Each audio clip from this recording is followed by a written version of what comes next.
Takuto को एक जानलेवा बीमारी है जिसकी वजह से उसका कभी कोई दोस्त बना ही नहीं और अब उसकी फैमिली ने भी उसे अकेला छोड़ दिया है, तो कोई भी उसे हॉस्पिटल में देखने आता ही नहीं। ऐसे में वो अपना सारा समय एक गेम खेलने में बिताता है। ऐसे ही एक दिन अपनी बीमारी की वजह से उसकी मौत हो जाती है और जब उसे होश आता है वो जंगल में एक पत्थर के बने सिंहासन पर बैठा था। वो सोच ही रहा था कि यहाँ पर चल क्या रहा है, तभी जंगल से एक लड़की आती है और वो उसे अपना किंग बुला रही थी। इसका नाम अट्टू है जो कि उस गेम की उसकी सबसे फेवरेट कैरेक्टर है। वो उसे असल जिंदगी में देखकर बड़ा खुश था, लेकिन उसे समझ नहीं आ रहा था कि वो रिएक्ट कैसे करे। वहीं एटो को पता था कि वो एक गेम का हिस्सा थी और उसे ये भी पता है कि ताकुतो है कौन, एक लेजेंडरी प्लेयर जिसने कई साल लगातार नंबर 1 पोजीशन हासिल की थी और जितने भी एडवेंचर्स पर वो साथ में गए हैं एटो को वो भी याद है और वो दोनों ही खुश हैं कि वो फाइनली एक दूसरे से मिल पा रहे हैं। क्या तुमने मुझे यहाँ पर समन किया है? नहीं, मुझे भी नहीं पता यहाँ क्या हो रहा है। मैं भी अचानक से इस जंगल में पहुँच गई। मुझे लगता है कि ये दुनिया इटर्नल नेशंस की गेम जैसी है, पर हम इस बात के लिए श्योर नहीं हो सकते। पर पता करने का एक ही तरीका है। क्या तुम मेरे साथ बिल्कुल पहले जैसा एक नेशन बनाना चाहोगे? ताकुतो को ये आइडिया बहुत पसंद आता है और वो उसके साथ काम करने के लिए तैयार हो जाता है और वो दोनों गेम के सीक्वेंस को दोहराने लगते हैं। लेकिन जब वो आमने सामने कहते हैं वो उन्हें बड़ा अजीब लगता है। लेकिन सबसे पहले उन्हें ये पता करना है कि आखिर वो लोग है कहाँ। तो ताकुतो मैजिक का यूज करके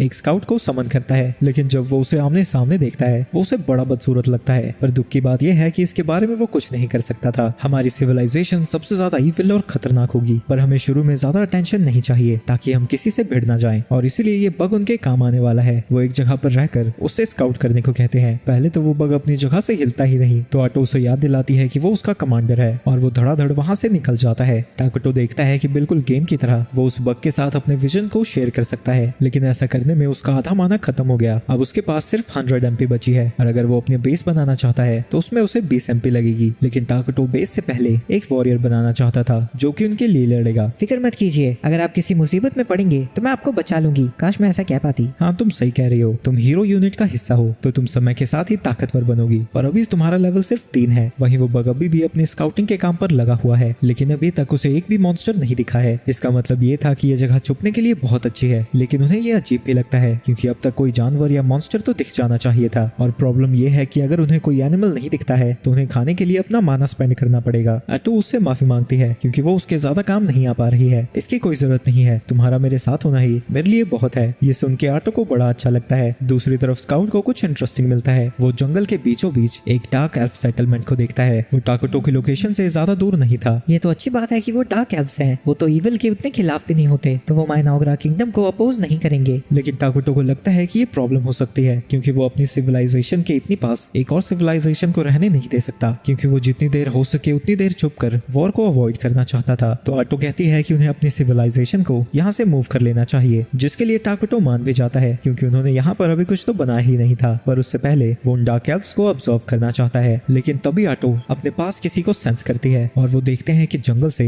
एक डार्क एल्फ्स का ग्रुप उन्हीं की तरफ आ रहा है। वो लोग भी उन्हें देखकर उतने ही हैरान थे क्योंकि उन्हें नहीं पता था कि इस जंगल में और लोग रहते हैं। डार्क एल्फ्स इस जगह पर सिर्फ इसलिए आए थे क्योंकि उन्हें अपने होम टाउन से बाहर निकाल दिया गया था, लेकिन इतनी लंबी जर्नी की वजह से काफी सारे फीमेल्स और बच्चे बीमार पड़ने लगे हैं। इसलिए एल्फ्स का छोटा ग्रुप जंगलों में खाना ढूंढने निकला था। लेकिन एमल बहुत डरी हुई थी क्योंकि उसने रूमर सुने हैं कि इस जंगल में एक एंशिएंट ईविल को सील किया गया है। लेकिन लीडर कहता है कि ये सब रूमर्स हैं क्योंकि यहाँ सच में अगर कोई एंशिएंट ईविल होता तो पेड़ इतने अच्छे तरीके से ग्रो नहीं कर पाते। और जैसे ही वो ताकुतो को देखता है उसकी डर के मारे बुरी हालत थी क्योंकि जो उसे सामने दिख रहा था वो प्योर ईविल था। वो वहां से भागना चाहता था, लेकिन उसे लगता है कि अगर वो कुछ भी गलत करते हैं तो उसकी और उसके लोगों की जिंदगी खतरे में आ सकती है। तो वो डरा डरा ताकुतो के थ्रोन के पास जाता है और उसके सामने अपने घुटने टेकता है। मेरा नाम जिया है और मैं मज़ारो मेल्स का हेड वॉरियर हूँ। हमें माफ करना, हम बिना आपकी परमिशन के इस फॉरेस्ट में आ गए। ये अच्छी बात है कि तुम्हें अपनी जगह के बारे में पता है, लेकिन तुम बिना परमिशन के इस जंगल में क्या कर रहे हो? हमारे लोग पहले सेंट्रल प्लेन्स में रहा करते थे। हम एक पीसफुल ट्राइब हैं। लेकिन आटो उसकी लंबी चौड़ी कहानी नहीं सुनना चाहती थी और वो उससे कहती है कि वो शॉर्ट में सुनाए। हम लोगों को हमारी ही जगह से निकाल दिया गया। अब हमारे पास कहीं जाने की कोई जगह नहीं है। हम लोगों को अपनी ही जगह पर जान से मारा जा रहा था, तो हम खाना भी नहीं ले पाए। हमने काफी दिनों से कुछ नहीं खाया है। हमें हमेशा ही शांति चाहते थे, लेकिन इसके बाद भी हम पर हमला कर दिया गया और हमें लोग मारने लगे। तभी ताकुतो उनकी तरफ काफी सारे सेब फेंक देता है। ये तुम्हारे लिए है। क्या तुमने कभी एप्पल्स खाए हैं? क्या मैं इन्हें खा सकता हूँ? पर वहाँ पर लोग भूखे हैं। लेकिन तभी वो देखता है कि उसके पीछे सभी लोग खा रहे थे और वो उन्हें बड़ा टेस्टी लगता है, तो ताकुतो उन्हें और फल देने लगता है। लेकिन नाटो ये देखकर भड़क जाती है कि जिया उसके किंग का दिया हुआ फल नहीं खा रहा था। तो जिया कहता है कि उसके क्लैन के बहुत सारे लोग हैं और छोटे छोटे बच्चे भी जिन्होंने काफी दिनों से खाना नहीं खाया है और वो उन्हें खिलाए बिना ये नहीं खा सकता। सकता। ये सुन के टाकुटो बहुत सारे फल और सब्जियां दे देता है, ये सारे फल तुम्हारे हैं। जो देखकर आटो भी हैरान हो जाती है। वहीं जिया सोच रहा था कि आज तक उनकी किसी ने भी मदद नहीं करी और वो उससे पूछता है कि आखिर वो है कौन, लेकिन टाकुटो कोई जवाब नहीं देता। दूसरी तरफ काफी सारे डार्क एल्व्स की बुरी हालत थी, लेकिन तभी वो लोग खाना लेकर पहुंच जाते हैं और खाना खाकर वो बहुत खुश थे और खुशी के मारे वो रोने लगते हैं। एक लड़की उनसे पूछती है कि उसे ये खाना कहाँ से मिला, लेकिन जिया उसे सच नहीं बताता और कहता है कि जंगलों में ऐसे ही मिल गया। सभी एल्व्स खा पी कर सो जाते हैं, लेकिन जिया अकेला बैठा हुआ था। तभी विलेज का एल्डर मोल्टर उसके पास आता है। तुमने आज बहुत अच्छा काम किया। इतनी लंबी उम्र में मैंने कभी भी इतने अच्छे फल नहीं खाए हैं। लेकिन मोल्टर देखता है कि जिया थोड़ा परेशान दिख रहा था, तो वो इसके बारे में पूछता है। मैं जंगलों में एक लेजेंडरी बीइंग से मिला था, जिसके बारे में शायद हमने किताबों में पढ़ा है। कहा जाता है कि उसे अकर्स लैंड में सील कर दिया गया था। क्या तुम किंग ऑफ रून्स की बात कर रहे हो? मैंने पुरानी कहानियों में पढ़ा था कि जब दुनिया का अंत आने वाला होगा तब किंग ऑफ रून्स सामने आएगा और वो दुनिया को नए तरीके से शुरू करने के लिए उसे खत्म कर देगा। क्या तुमने उससे बात की थी? नहीं, किंग हमारी समझ से परे था, लेकिन उसके साथ में एक लड़की थी जो उसकी बातें हमें बता रही थी। उसकी बातों से मोल्टर को यकीन हो जाता है कि वो बीइंग कोई एंजल तो है नहीं और उसे लगता है कि उसने इतने खाने के लिए कहीं अपनी सोल तो सैक्रिफाइस नहीं कर दी। लेकिन जिया उसे बताता है कि किंग ऑफ रूम्स ने इस खाने के बदले कुछ नहीं मांगा। लेकिन ये मोल्टर को बड़ा अजीब लगता है क्योंकि इविल बीइंग्स कभी फ्री में कुछ नहीं देते। जिया को लगता है कि उसने ऐसा इसलिए किया होगा क्योंकि उसे उन पर दया आ गई थी और वो उसे हिज ग्रेस कह के बुलाता है, जो सुन के मोल्टर हैरान हो जाता है क्योंकि उस टाइटल को तभी यूज किया जाता है जब हाईएस्ट रिस्पेक्ट दिखानी हो। लेकिन जिया कहता है कि इसमें गलत ही क्या है क्योंकि वो उनकी रिस्पेक्ट का हकदार है। क्या तुम सच में किंग ऑफ रून्स को डिफेंड कर रहे हो? कहीं उसने तुम्हें हिप्नोटाइज तो नहीं कर दिया? मैं आपको याद दिला दूं, हम बहस इसलिए कर पा रहे हैं क्योंकि उस सिविल गॉड ने हमें खाना दिया था और जैसी हमारी सिचुएशन थी मैं क्या कर सकता था। मोल्टर रियलाइज करता है कि वो उसे जज नहीं कर सकता क्योंकि जैसी उनकी सिचुएशन है किंग ऑफ रून्स पर भरोसा करना लाजमी है। पर ट्राइब का एल्डर होने के तौर पर अब से नेगोशिएशंस को मैं संभालूंगा। मैं 2 सालों से जिंदा हूँ तो मुझे यकीन है कि मैं उसे समझ पाऊंगा। दूसरी तरफ आटो टाकुटो को डांट लगा रही थी क्योंकि उसने बिना सोचे समझे दान करने के चक्कर में अपना माना वेस्ट कर दिया। मुझे उनके लिए बुरा लग रहा था और मैं नहीं चाहता था कि उनके बच्चे भूख से मर जाएं। आटो उसकी बात को समझती है पर वो उसे याद दिलाती है कि उन्होंने तो अपने किंगडम को सेटअप भी नहीं किया, तो वो अपने रिसोर्सेज को ऐसे वेस्ट नहीं कर सकते। तुम सही कह रही हो, माफ करना मैंने तुमसे पहले बात नहीं की, पर आगे से मैं ध्यान रखूंगा। पर मेरी एक और प्रॉब्लम है, जब वो एल्व्स यहाँ पर आए थे मैं इतना नर्वस था कि ढंग से बात ही नहीं कर पाया। क्या आप नर्वस थे इसलिए नहीं ढंग से बात कर रहे थे? मुझे लगा था आप किंग का रोल प्ले कर रहे हैं। तो असल में ये एक इंट्रोवर्ट निकला। इसके बाद वो बग उनके पास वापस आता है और बताता है कि एल्व्स फिर से उन्हीं की तरफ आ रहे हैं। टाकुटो हैरान था कि वो फिर से इधर आने लगे, पर उसे लगता है कि वो इसलिए आ रहे हैं ताकि वो बच्चा खुचा खाना लेकर जा सके। पर काश वो जल्दी से यहाँ से चले जाए क्योंकि हमारी सिविलाइजेशन और उनके बीच तो कॉन्फ्लिक्ट ही होगा। वो सीधा उन्हें यहाँ से निकलने को कह सकता था, लेकिन उसे आटो के अलावा किसी और से बात करनी पड़ेगी जो उसके बस का है ही नहीं। ये देख के आटो कहती है कि वो टाकुटो की जगह नेगोशिएशंस को संभाल सकती है ताकि सभी को लगे कि टाकुटो एक मिस्टीरियस और इविल किंग है, ना कि कोई इंट्रोवर्ट नल्ला। इसके थोड़ी देर बाद वो दोनों वहाँ पर पहुंच जाते हैं। सबसे पहले मोल्टर अपना इंट्रोडक्शन देता है और अपनी ट्राइब को खाना देने के लिए उसका शुक्रिया अदा करता है और जिसने उसकी मदद की है वो उसका नाम जानना चाहता था। तो आटो उन्हें बताती है कि वो किंग ऑफ रून्स टाकुटो इरा के सामने है। उन्हें यकीन नहीं होता कि टाकुटो सच में वही किंग ऑफ रून्स है, जिसकी वजह से वो और ज्यादा डर जाते हैं और मोल्टर फिर से उसकी दया के लिए उसका शुक्रिया अदा करता है। टाकुटो ये देखकर खुश था कि एल्व्स के साथ सब कुछ स्मूथ जा रहा है और आटो उनसे कहती है कि वो अपना खाना ले और उनके जंगल से निकल जाएं। ये सुन के वो दोनों ही हैरान हो जाते हैं क्योंकि उन्हें लगा था कि किंग ऑफ रून्स की मदद के लिए उन्हें बहुत बड़ी कीमत चुकानी पड़ेगी और वो आटो से पूछते हैं कि क्या वो सच में बिना रिटर्न में कुछ दिए यहाँ से जा सकते हैं। आटो उनसे कहती है कि उनके पास कुछ वैल्यूएबल है ही नहीं जो कि वो उन्हें ऑफर कर सके। मोल्टर डरा हुआ था क्योंकि अगर किसी तरह से वो उसे वापस पे नहीं करते तो कहीं अंत में उन्हें अपनी सोल ना देनी पड़े, पर ऑब्वियसली वो लास्ट वाला पार्ट मुंह खोलकर नहीं बोलता। तो टाकुटो आटो को बात करने के लिए बुलाता है जो कहती है कि ये बहुत परेशान कर रहे हैं, इससे अच्छा तो यही होगा कि इन सबको मारकर वो काम रफा दफा करे। लेकिन टाकुटो उनके साथ एक बेनिफिशियल रिलेशनशिप बनाना चाहता था और वो जानता है कि वो किंग ऑफ रून्स जैसी चीज से ऐसे ही फ्री में कुछ लेने से डर रहे हैं। तो वो कहता है कि उन्हें शांत करने के लिए उन्हें कुछ रीजनेबल मांगना चाहिए। आटो को भी ये आइडिया पसंद आता है और जब वो ये दोनों एल्व्स को बताती है उनके भी दिमाग को थोड़ी शांति मिलती है, लेकिन वो अभी भी सोच रही थी कि उन्हें क्या मांगना चाहिए। तो आटो कहता है कि वो बाहर की दुनिया के बारे में उनसे पूछे। खाने के बदले तुम्हें टाकुटो को बाहर की दुनिया के बारे में इंफॉर्मेशन देनी होगी, लेकिन इंफॉर्मेशन देते ही तुम्हें और तुम्हारे लोगों को जंगल से निकल जाना होगा।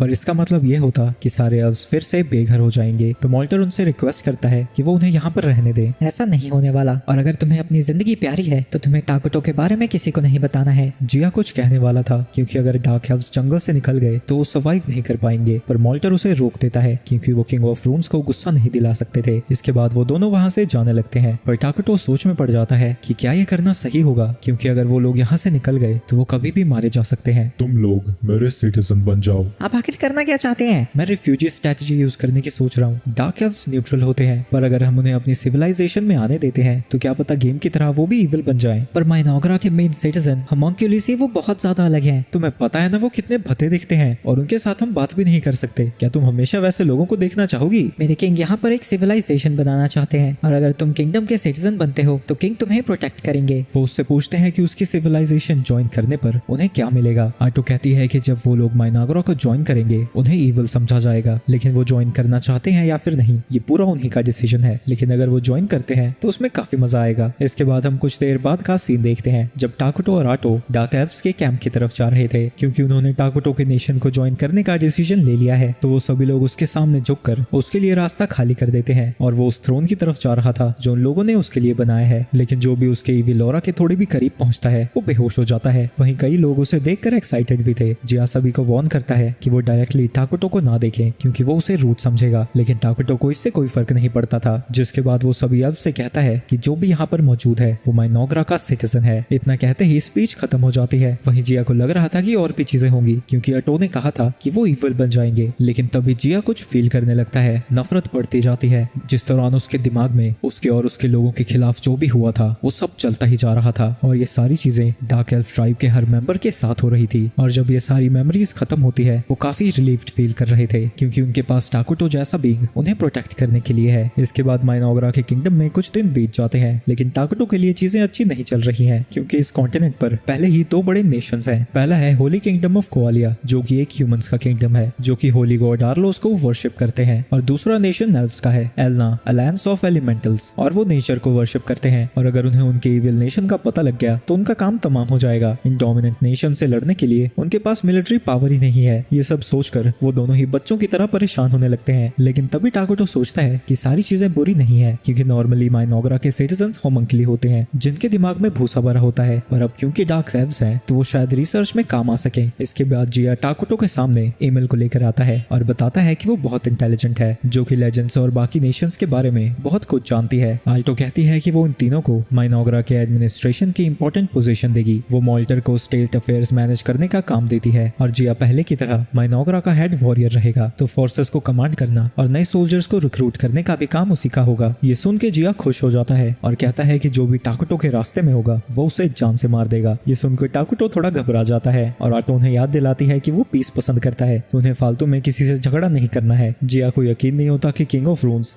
गांधी को फॉलो करता है। आटो कहती है कि वो आराम करे क्योंकि वो जल्द ही लोगों के लिए घर बनाना शुरू करने वाले हैं, लेकिन वो देखती है कि वो तीनों के तीनों जल्दी से जल्दी काम शुरू करना चाहते थे, जिसके लिए टाकुटो मान जाता है। लेकिन वो कहता है कि उन्हें घर ऐसे बनाने चाहिए ताकि फॉरेस्ट को ज्यादा नुकसान ना पहुंचे। तो मोल्टर कहता है कि ऐसा तभी मुमकिन है जब वो हॉलो ट्रीज को घर की तरह यूज करने लगे। ये सुन के टाकुटो बड़ा खुश होता है और उनसे कहता है कि जब वो चाहे शुरू कर सकते हैं और रिफॉरेस्ट करना ना भूलें। लेकिन उन तीनों में से कोई भी रिफॉरेस्टिंग का मतलब नहीं जानता था। ये लोग नहीं जानते, जहाँ तक चीजें मुझे पता लगी है यहाँ की मैजिक टेक्नोलॉजी फोर्ट्रेस बिल्डिंग तक पहुंच गई होगी। आटो उनसे पूछती है कि क्या वो मिलिट्री मैजिक और 6 मेजर एलिमेंट्स के बारे में नहीं जानते। मोल्टर कहता है कि वो 4 मैजिक एलिमेंट्स के बारे में जानता है, लेकिन उनमें से किसी ने भी मिलिट्री मैजिक के बारे में नहीं सुना था। मोल्टर पूछता है कि जितना हमारे किंग ने सोचा था हमारी मैजिकल टेक्नोलॉजी उससे पीछे है। हाँ, लेकिन जब हम उसे एडवांस कर लेंगे तो हम बाकी के नेशन से काफी आगे पहुंच चुके होंगे। इसके बाद आटो उन्हें समझाती है कि रिफॉरेस्टेशन का मतलब जहाँ से वो पेड़ काटते हैं वहाँ एक और पेड़ लगाना है, पर मोल्टर कहता है कि उन्हें दोबारा उगने में तो कई 100 साल लग जाएंगे। तो आटो उसे बताती है कि रिफॉरेस्टेशन टेक्नोलॉजी में मेजर एलिमेंट्स का यूज किया जाता है ताकि उनकी ग्रोथ को एक्सेलरेट किया जा सके, और ये सारी विजडम उनके किंग टाकुटो की है। एल्म पूछती है जो एप्पल किंग ने दिए थे क्या वो भी उन्होंने ही बनाए हैं। आटो उसे बताती है कि हाँ, वो सारी उसी की क्रिएशन है और उसे उनके अंगूर बहुत पसंद है।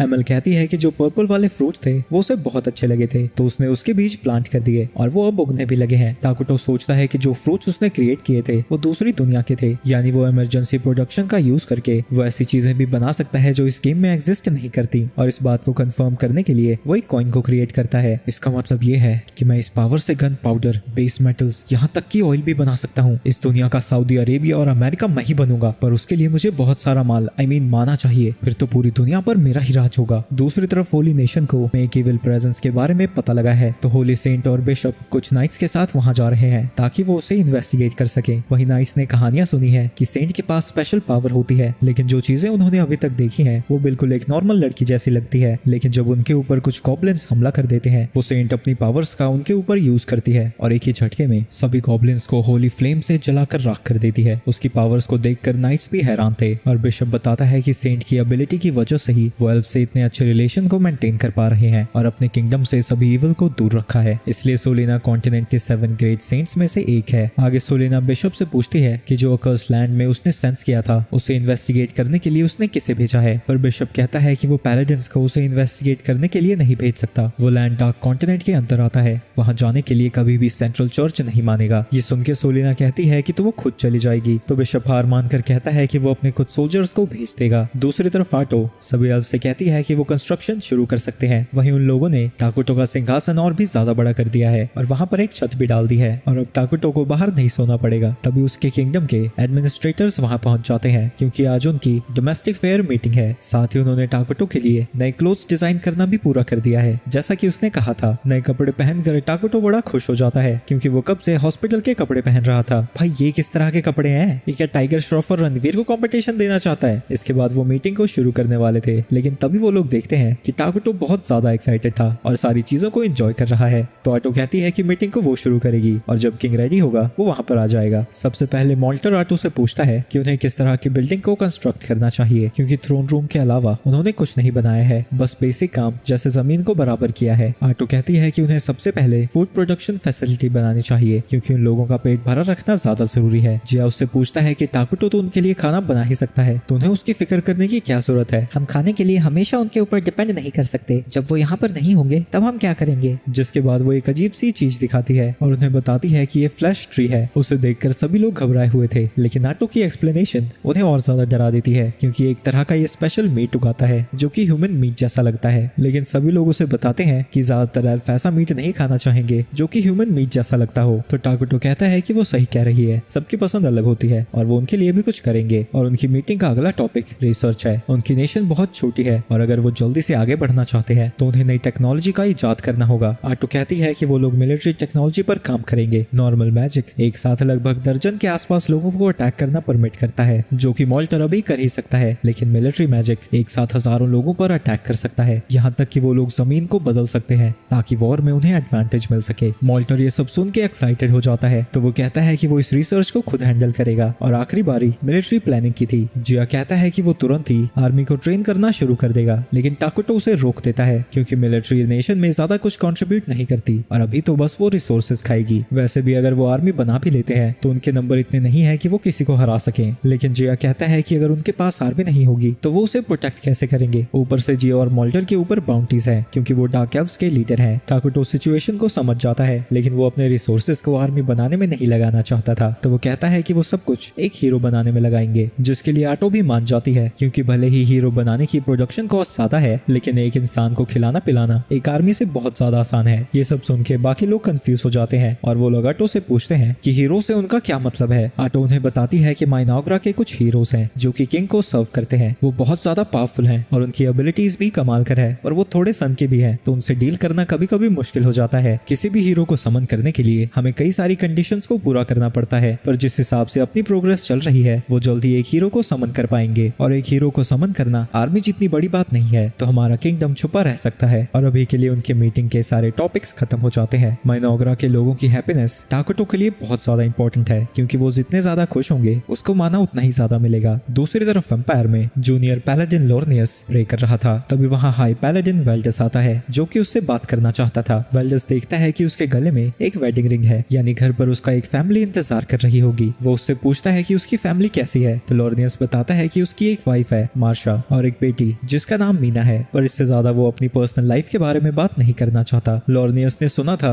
कि वेल्डस थोड़ा बदतमीज है और जो चीजें उसने देखी हैं रूमर सही थे, पर वो बुरा इंसान नहीं लगता। वहीं वेल्डस को लगता है कि उनका मिशन बड़ा ही बेकार है, पर लोर्नियस उसे याद दिलाता है कि ये मिशन सेंट की रेवलेशन से रिलेटेड है। वैसे तुम कह तो सही रहे हो, पर हमें फिर ऐसे नोबड़े क्यों मिले हैं? हमारी पूरी टीम में सिर्फ हम ही 2 पैलेडिन्स हैं और बाकी सब तो मर्सनरीज हैं। दूसरी तरफ माइनाग्रा में कंस्ट्रक्शन बड़ी ही तेजी से चल रहा है और ये जगह फाइनली एक प्रॉपर नेशन जैसी लगने लगी थी। थी। और अब डार्क एल्व्स फ्लैश ट्री से घबराते नहीं है। वहीं टाकुटो बड़ा खुश था क्योंकि स्क्रीन की जगह अपनी आंखों से ये सब कुछ देखना बड़ा ही अलग एक्सपीरियंस है। एमएल उसे बताती है कि ये जगह उनका रेजिडेंशियल एरिया है, पर क्योंकि उसका सारा फोकस फूड प्रोडक्शन पर था वो होम्स पर काम नहीं कर पा रही है। पर फ्लैश ट्रीज बड़ी ही अच्छे से ग्रो कर रहे हैं तो स्टोर हाउस भी जल्दी बन जाएगा। दूसरी तरफ मॉल्टर अपने मैजिक रिसर्च पर काम कर रहा है और उसने इसके लिए एक मैजिक रिसर्च इंस्टीट्यूट भी बनाया है। साथ ही पास में ही उन्हें एक स्प्रिंग भी मिल गया है तो पानी की उन्हें कोई चिंता नहीं है। और जिस बिल्डिंग के अंदर वो है वो पब्लिक ऑफिस है जिसके अंदर माइनॉग्रा की मीटिंग रखी जाएगी। टाकुटो सारी प्रोग्रेस को देखकर खुश था। जब माइन एल्फ से मिला था ये मौत की कगार पर थे पर अब बड़े ही खुश लग रहे हैं। वहीं एमएल कंफ्यूज थी क्योंकि उसे नहीं पता कि टाकुटो क्या सोच रहा है। तो टाकुटो उसे बताता है कि उसने बहुत अच्छा काम किया है। मैं बहुत खुश हूँ कि मेरे पास तुम्हारे जैसी सिटीजन है। ये सब सुन के एमएल इतनी ज्यादा खुश हो जाती है कि वो खुशी के मारे रोने लगती है। इसके बाद एमएल उसे फ्लैश ट्री फार्म दिखाती है और जो टूल्स टाकुटो ने उन्हें दिए थे उसकी वजह से उनकी फार्मिंग बड़ी ही तेजी से चल रही है। लेकिन एमएल अभी भी उन फ्लैश ट्रीज को बात करता हुआ सुनकर डर जाती है। इसके बाद एमएल उसे वाटर सोर्स को दिखाने लेकर जाती है लेकिन जैसा वो देख कर गए थे ये जगह बिल्कुल अलग लग रही है और पानी भी पूरी तरह से काला होने लगा है। वहाँ पर मॉल्टर और जिया भी आ जाते हैं क्योंकि एमएल ने उनसे कहा था कि वो यहाँ पर एक एक्वा डेक बनाना चाहती है पर अब उन्हें लगता है कि वो ऐसा नहीं कर सकते। लेकिन तभी एटो कहती है कि पानी बिल्कुल सेफ है और ये साबित करने के लिए वो उसे पीने लगती है जो देखकर वो दोनों हैरान हो जाते हैं और आटो उन्हें लंबी सांस लेने को कहती है। और जब वो दोनों ऐसा करते हैं वो पहले से बेटर फील करने लगते हैं। आटो उन्हें बताती है कि ये माइनॉग्रा के इविल नेशन के कुछ बेनिफिट्स हैं। उनके नेशन के आसपास का एरिया कर्स्ड हो जाता है और जो इविल क्रीचर्स होते हैं इससे उन्हें माइनर बफ्स भी मिलते हैं और जो भी क्रीचर्स गुड या फिर न्यूट्रल होते हैं उनके ऊपर पेनल्टी लगती है। तो यहाँ का पानी, हवा और वातावरण भले ही डरावना हो पर उनके सिटीजन के लिए ये बेनिफिशियल है। पर इसमें सिर्फ एक ही प्रॉब्लम है कि अगर सारी जगह कर्स्ड दिखेगी तो वो छुप कर ज्यादा समय तक नहीं रह पाएंगे। तो मॉल्टर कहता है कि शायद अब उन्हें आर्मी बनाने पर फोकस करना चाहिए लेकिन आटो कहती है कि वो फिक्र ना करें, एक हीरो उनके नेशन को प्रोटेक्ट करने के लिए काफी होगा। लेकिन वो लोग अभी भी कंफ्यूज थे,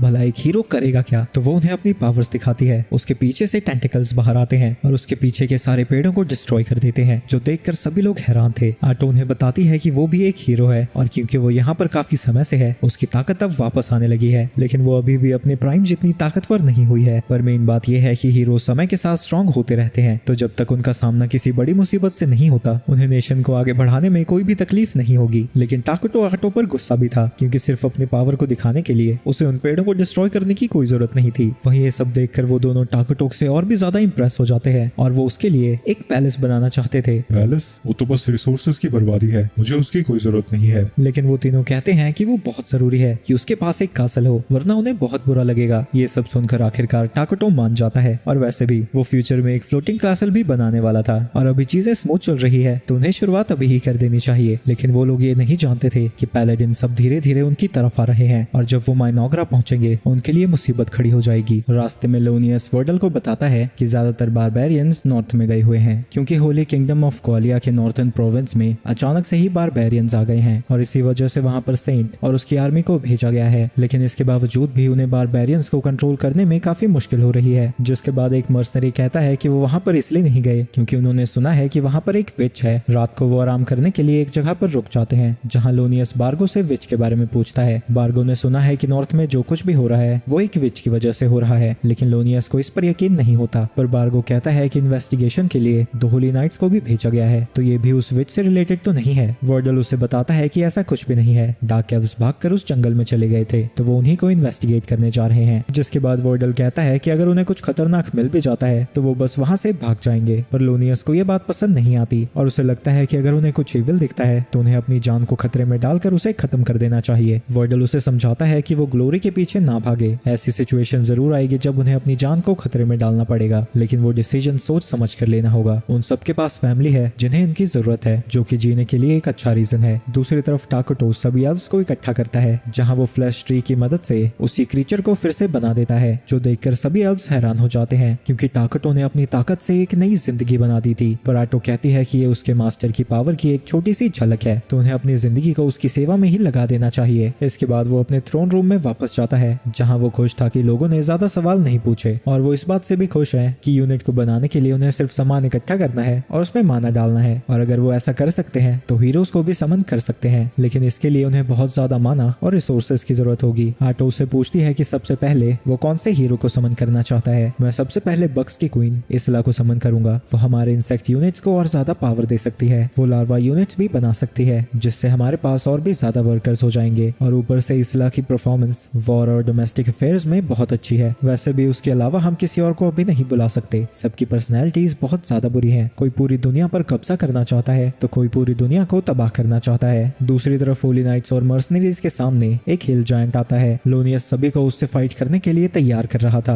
लेकिन तभी वर्डल कहता है कि वो अकेला उससे लड़ेगा। उनके पास ज्यादा समय नहीं है और वो क्वालिया की सीक्रेट टेक्निक का यूज करने लगता है, जिसमें प्रेयर्स की ताकत को अपनी तलवार में डाला जाता है और वो डिवाइन पावर का यूज कर सकते हैं, जिससे उनकी फिजिकल एबिलिटीज भी एनहांस हो जाती हैं। इसलिए एक हाई होली नाइट की पावर एक लेसर ड्रैगन जितनी होती है, जिसके बाद वर्डल उस जायंट के ऊपर अटैक करके उसे खत्म कर देता है। दूसरी तरफ टाकोटो बर्गर खा रहा था और आटो उससे कह रही थी कि उसे कुछ हेल्दी खाना चाहिए, पर वो उसे बताता है कि हॉस्पिटल में वो सिर्फ हेल्दी ही खा रहा था, तो वो उन सब से बोर हो चुका है। वहीं टाकोटो इतने सारे सर्वेलेंस बग्स की मदद से फॉरेस्ट के आसपास का एरिया भी देख पा रहा था और इस बारे में डिस्कस करने के लिए वो बाकी सबसे बात करना चाहता है, क्योंकि फॉरेस्ट के बगल में ही एक टाउन है जो कि क्वालिया का हिस्सा नहीं है। आटो उसे बताती है कि ये शायद एक न्यूट्रल नेशन है और उन्हें अपना अगला कदम संभल के बढ़ाना होगा, क्योंकि उन्हें ही सबसे पहले उनके बारे में पता लगने वाला है। अरे तुम फिक्र मत करो, इतनी जल्दी हमारे बारे में किसी को नहीं पता लगा होगा। ऐसा आपको नहीं बोलना चाहिए। जब कोई ऐसा बोलता है तभी चीजें उल्टी पुल्टी होने लगती हैं। टाकोटो कहने लगता है कि ऐसा कुछ भी नहीं होने वाला, लेकिन तभी उसे होली नाइट्स और मर्सनरीज दिख जाते हैं और वो आटो से कहता है कि वो शांतिपूर्वक उन सबको यहाँ से भगा दे, और अगर वो नहीं जाते हैं। इतने में वो सब कुछ समझ गई थी। इसके बाद आटो उन सबसे मिलने जाती है। वर्डल उससे पूछता है कि वो है कौन और इस अकर्स लैंड में क्या कर रही है। आटो उनसे कहती है कि वो एक डार्क एल्फ है और अपनी जान बचाने के लिए इस जंगल में आई है। जिसके बाद वो उनसे पूछती है कि वो लोग यहाँ पर क्या कर रहे हैं, लेकिन वर्डल कहता है कि उसे जंगल में कुछ काम है, लेकिन आटो उनसे कहती है कि उन्हें ऐसा नहीं करना चाहिए। ये सुन के लोनियस उससे कुछ कहने वाला था, लेकिन वर्डल उसे रोक देता है और कहता है कि जब बड़े बात कर रहे हो तो बच्चों को नहीं बोलना चाहिए। ये सुन के लोनियस को गुस्सा तो आता है, लेकिन वो कुछ भी नहीं कह पाता। वर्डल उससे कहता है कि वो यहाँ पर कुछ ही काम से आए हैं और बिना उसे कंप्लीट किए वो यहाँ से नहीं जा सकते। तो आटो उसे समझाती है कि उसके लोगों ने बहुत ज्यादा तकलीफें सही हैं और अब जाकर उन्हें शांति से रहने की जगह मिली है। तो वर्डल उसे बता देता है कि वो यहाँ पर होली रेवलेशन की वजह से आए हैं, जिसके हिसाब से इस फॉरेस्ट में एक बहुत बड़ी कैलामिटी है। ये सुन के सभी लोग हैरान हो जाते हैं और लोनियस कहता है कि वापस जाकर वो इसे रिपोर्ट करेगा, क्योंकि होली रेवलेशन नेशनल सीक्रेट होते हैं और बिना परमिशन के उसे ऐसे ही बता देना बहुत बड़ा पाप है। पर वर्डल को इन सब से कोई फर्क नहीं पड़ता था और वो आटो से कहता है कि इसे इन्वेस्टिगेशन करने के लिए वो अंदर जाने दे, लेकिन वो फिर से मना कर देती है और कहती है कि जंगल में ऐसी कैलामिटी नहीं है और वो वापस जा सकते हैं। लेकिन इसकी वजह से लोनियस उससे इविल एनर्जी को सेंस कर पा रहा था और वो पूछता है कि क्या सच में जंगल में कोई कैलामिटी नहीं है, जिस पे आटो फिर से ना में जवाब देती है और वर्डल उससे पूछता है कि इस कैलामिटी के क्या चांसेस हैं कि वो उनके और उनके लोगों के ऊपर आएगी, जिस पे आटो कहती है कि ऐसा होने के जरा भी चांस नहीं है। तो वर्डल उसे भगवान की कसम खाने को कहता है। ये सुन के आटो स्माइल करती है और कहती है कि वो अपने भगवान की कसम खाती है। वर्डल उस पर भरोसा कर लेता है और सभी से कहता है कि वो यहाँ से जा सकते हैं। उनकी इन्वेस्टिगेशन का यही रिजल्ट है कि जंगल में कुछ भी प्रॉब्लमैटिक नहीं है। लॉर्नियस उसे रोकने की कोशिश कर रहा था, लेकिन वो उसकी एक बात भी नहीं सुनता। तो लॉर्नियस इस मिशन की कमांड को अपने हाथ ले लेता है और उन सभी मर्सनरी से कहता है कि वो उस लड़की को पकड़ ले। आटो बड़े ही प्यार से उन सबको समझाने की कोशिश कर रही थी, लेकिन कोई भी नहीं सुनता। अगले पल लॉर्नियस को होश आता है और वो खून से लथपथ हो रखा था और भले ही वो जिंदा हो, बाकी के मर्सनरीज मारे जा चुके हैं। वर्डल चिल्लाता है कि किसी को पीछे चले जाना चाहिए ताकि वो वापस जाकर सारी चीजों को बता सके, पर बार्गो उसे बताता है कि उसने पहले ही मैसेंजर को मार दिया है और आटो उनसे कहती है कि जिस कैलामिटी को वो ढूंढ रहे थे वो उनके सामने है। वहीं ये सब देखकर लॉनियस की फटी पड़ी थी, लेकिन वर्डल सभी को बैटल फॉर्मेशन में आने को कहता है और वो लोग एरोस से अटैक करते हैं, लेकिन आटो अपने टेंटिकल से सभी एरोस को ब्लॉक कर देती है। वर्डल कभी भी उस जैसे बीइंग से लड़ना नहीं चाहता था और आटो भी कहती है कि अगर उस गधे ने दखल ना दी होती तो वो उन सबको यहाँ से जाने देती, लेकिन उस चूहे की वजह से वो सब लोग मरने वाले हैं। वर्डल को पहले ही आटो की ताकत का एहसास हो गया था, इसलिए वो यहाँ से जा रहा है, लेकिन उसकी पावर को देखकर उसे यकीन हो जाता है कि वो एक विच है। एक विच एक कैलामिटी क्लास मॉन्स्टर होती है जिसे ऑफिशियली नेशनल थ्रेट की तरह रिकॉग्नाइज किया जाता है। आटो मर्सनरीज के लिए कहीं ज्यादा ताकतवर थी, तो वो उन्हें पीछे रहने को कहता है और दोनों होली नाइट्स आटो से लड़ने जाते हैं और वो डिवाइन एनर्जी का यूज करने लगते हैं। आटो को लगता है कि उनकी ताकत कुछ भी नहीं है और उनके अटैक को ब्लॉक करते हुए उन्हें कमजोर बुलाती है, लेकिन तभी वो ये देखकर हैरान थी कि उन्होंने उसके 2 टेंटिकल्स को काट दिया था और वो रियलाइज करती है कि उनकी ताकत उनकी होली स्वॉर्ड्स की वजह से बढ़ रही है। वहीं वर्डल रियलाइज करता है कि अगर वो आटो के सभी टेंटिकल्स को काट देंगे तो वो उसे हरा सकते हैं, लेकिन आटो ऐसा नहीं होने दे सकती थी, तो वो 2 मर्सनरीज को हॉस्टेज ले लेती है ताकि वो उसके ऊपर अटैक करना बंद कर दे। लेकिन वर्डल लोनियस को समझाता है कि अगर वो अभी उसे जाने देते हैं तो शायद बाद में वो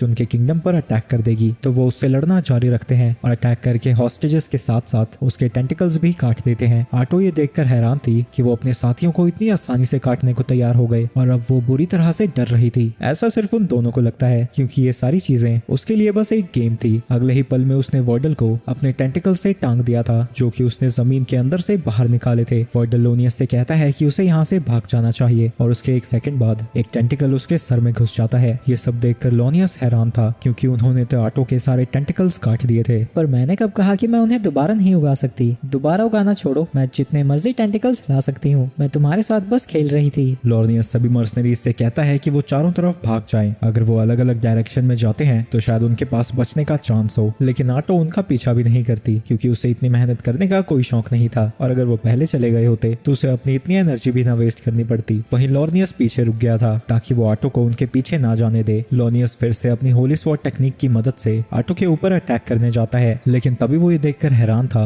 कि आटो भी सेम टेक्निक का यूज कर रही थी और उसके अटैक को ब्लॉक कर देती है। उसे समझ नहीं आता कि उसकी तरह का एक evil creature Holi sword technique का यूज कैसे कर सकता है। नॉर्मली ऐसा नहीं कर पाती मैं, पर जब मैंने वर्डल को मारा मैंने उसके सारे एक्सपीरियंस और स्वॉर्ड टेक्निक को ऑब्जॉर्व कर लिया और अब मैं उतनी ही स्किल्ड हूँ जितना वो था। जिसके बाद वो वर्डल की टेक्निक का यूज करके लोनियस के ऊपर अटैक करने लगती है और कहती है कि वर्डल सच में कमाल का स्वॉर्ड्समैन था, लेकिन उस गधे की बेवकूफी की वजह से वो मारा गया। क्या तुमने कभी ये सोचा कि तुम अपनी बीवी और बच्चों के पास कैसे जाओगे? ये सुन के लोनियस हैरान हो जाता है क्योंकि इसका मतलब ये है कि सिर्फ वो उसकी ताकत और टेक्निक को ऑब्जॉर्व नहीं कर रही है बल्कि उसने वर्डल की मेमोरीज को भी ऑब्जॉर्व कर लिया है। अगर ऐसा है तो वो समय के साथ और भी ज्यादा ताकतवर होती रहेगी। क्या तुम जानना चाहोगे वर्डल मरने से पहले क्या सोच रहा था? अपनी मौत को सामने देखकर भी उसके दिमाग में यही चल रहा था कि उसके साथी किसी तरह जिंदा यहाँ से बचकर चले जाएं। लोनियस कहता है कि उसकी विल अभी भी जिंदा है क्योंकि वो मर्सनरीज यहाँ से बचकर जा चुके हैं, लेकिन आटो उसे बताती है कि वो खुद उनके पीछे नहीं गई। इसका मतलब ये नहीं है कि वो जिंदा बचे हैं, वो सब के सब मारे जा चुके हैं। उसके ऑर्डर पर डार्क एल्व्स ने पहले ही सभी मर्सनरीज को मार दिया है। ये सुन के गुस्से में लोनियस उसके ऊपर अटैक कर देता है, लेकिन इसका ऑब्वियसली कोई भी असर नहीं होता और आटो उससे कहती है कि अगर उसने वर्डल की बातें मान ली होती वो इस वक्त अपनी फैमिली के साथ घर पर होता। पर तुम्हारी बेवकूफी की वजह से अब तुम मरने वाले हो। इसके बाद तुम्हारी फैमिली भी मारी जाएगी और मैं उन्हें तब तक तड़पाऊंगी जब तक कि वो मौत की भीख नहीं मांगने लगेंगे। जिसके बाद मैं उन सभी विलेजेस में जाऊंगी जिनसे होते तुम यहाँ पर आए हो और उन सभी को भी मार दूंगी। और जब वो पूछेंगे कि मैं ऐसा क्यों कर रही हूँ, मैं उन्हें तुम्हारे बारे में बताऊंगी।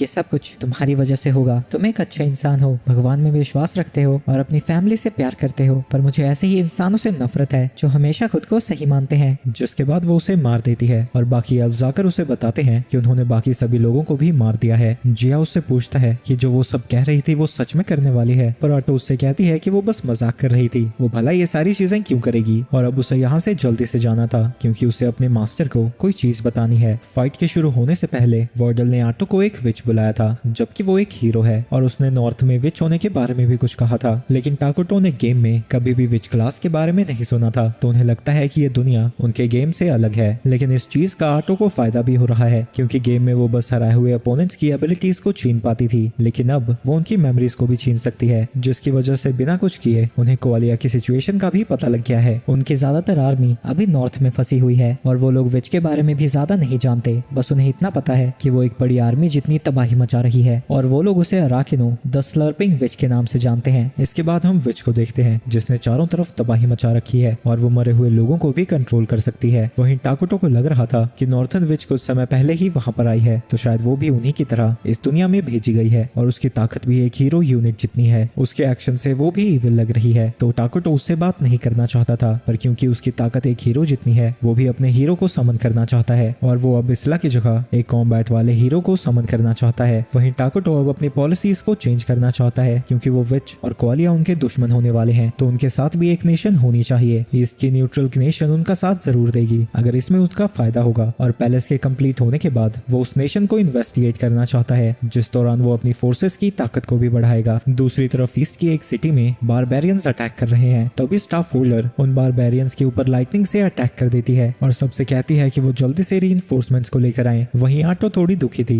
क्योंकि उसे लग रहा था कि उसने उन पैलेजेंस के साथ कुछ ज्यादा ही कर दिया, पर टाकुटो कहता है कि वो इन सब के बारे में ना सोचे और वो रियलाइज करती है कि भले ही टाकुटो काइंड हो लेकिन वो एक इविल बीइंग भी है, तो इन सब से उस पर ज्यादा फर्क नहीं पड़ना चाहिए। आगे हम देखते हैं कि टाकुटो का पैलेस बनकर तैयार हो गया है और उसके नेशन में सारी चीजें बड़ी ही स्मूथली चल रही हैं। वहीं आटो उससे कह रही थी कि जल्द ही उसका पैलेस इतना बड़ा होगा कि वो आसमान सामान को छूने लगेगा, लेकिन तभी वो रियलाइज करती है कि वो यहाँ का किंग है, लेकिन उसके पास एक भी सर्वेंट नहीं है। टाकुटो को भी लगता है कि वो किंग है और उसके पास सर्वेंट ना होना बहुत ही अजीब लगेगा, तो वो आटो से कहता है कि वो ऐसा सर्वेंट लाए जिससे बात करना आसान हो, क्योंकि उसे बात करना नहीं आता। उस मीटिंग के बाद से उसने अपनी जनता से बात भी नहीं करी है, पर आटो उसे याद दिलाती है कि ऐसा इसलिए है क्योंकि वो सभी लोगों को एक काली एनर्जी जैसा दिखता है और अब उसके पास एक प्लान था। आटो को इतना एक्साइटेड देखकर टाकुटो को डर लगने लगता है, लेकिन फिर भी वो उससे कहता है वो जो चाहे कर सकती है। इसके बाद वो तीनों को अपने पास बुलाती है और उनसे कहती है कि वो टाकुटो के लिए विलेज की सारी लड़कियों को यहाँ पर लेकर आए। ये सुन के टाकुटो के साथ साथ वो तीनों भी हैरान हो जाते हैं, लेकिन मोल्टर को लगता है कि जो वो समझ रहे हैं शायद वो ऐसा नहीं कहना चाहती और उससे पूछती है कि वो यंग लड़कियों को क्यों बुला रहा है। आटो कहना चाहती थी कि यंग लड़कियों के साथ टाकुटो को बात करने में आसानी होगी, पर इतना लंबा चौड़ा कहने की जगह वो कहती है कि वो यंग लड़कियों को पसंद करता है। टाकुटो देखता है कि सिचुएशन बद से बदतर होती जा रही है और वो खुद ही उन तीनों को सारी चीजें समझा देता है और वो यंग गर्ल्स को अपने सर्वेंट की तरह इसलिए बुला रहा है ताकि उनके रिसोर्सेज ढंग से यूटिलाइज हो सके, क्योंकि वो बाकी के वर्कर्स को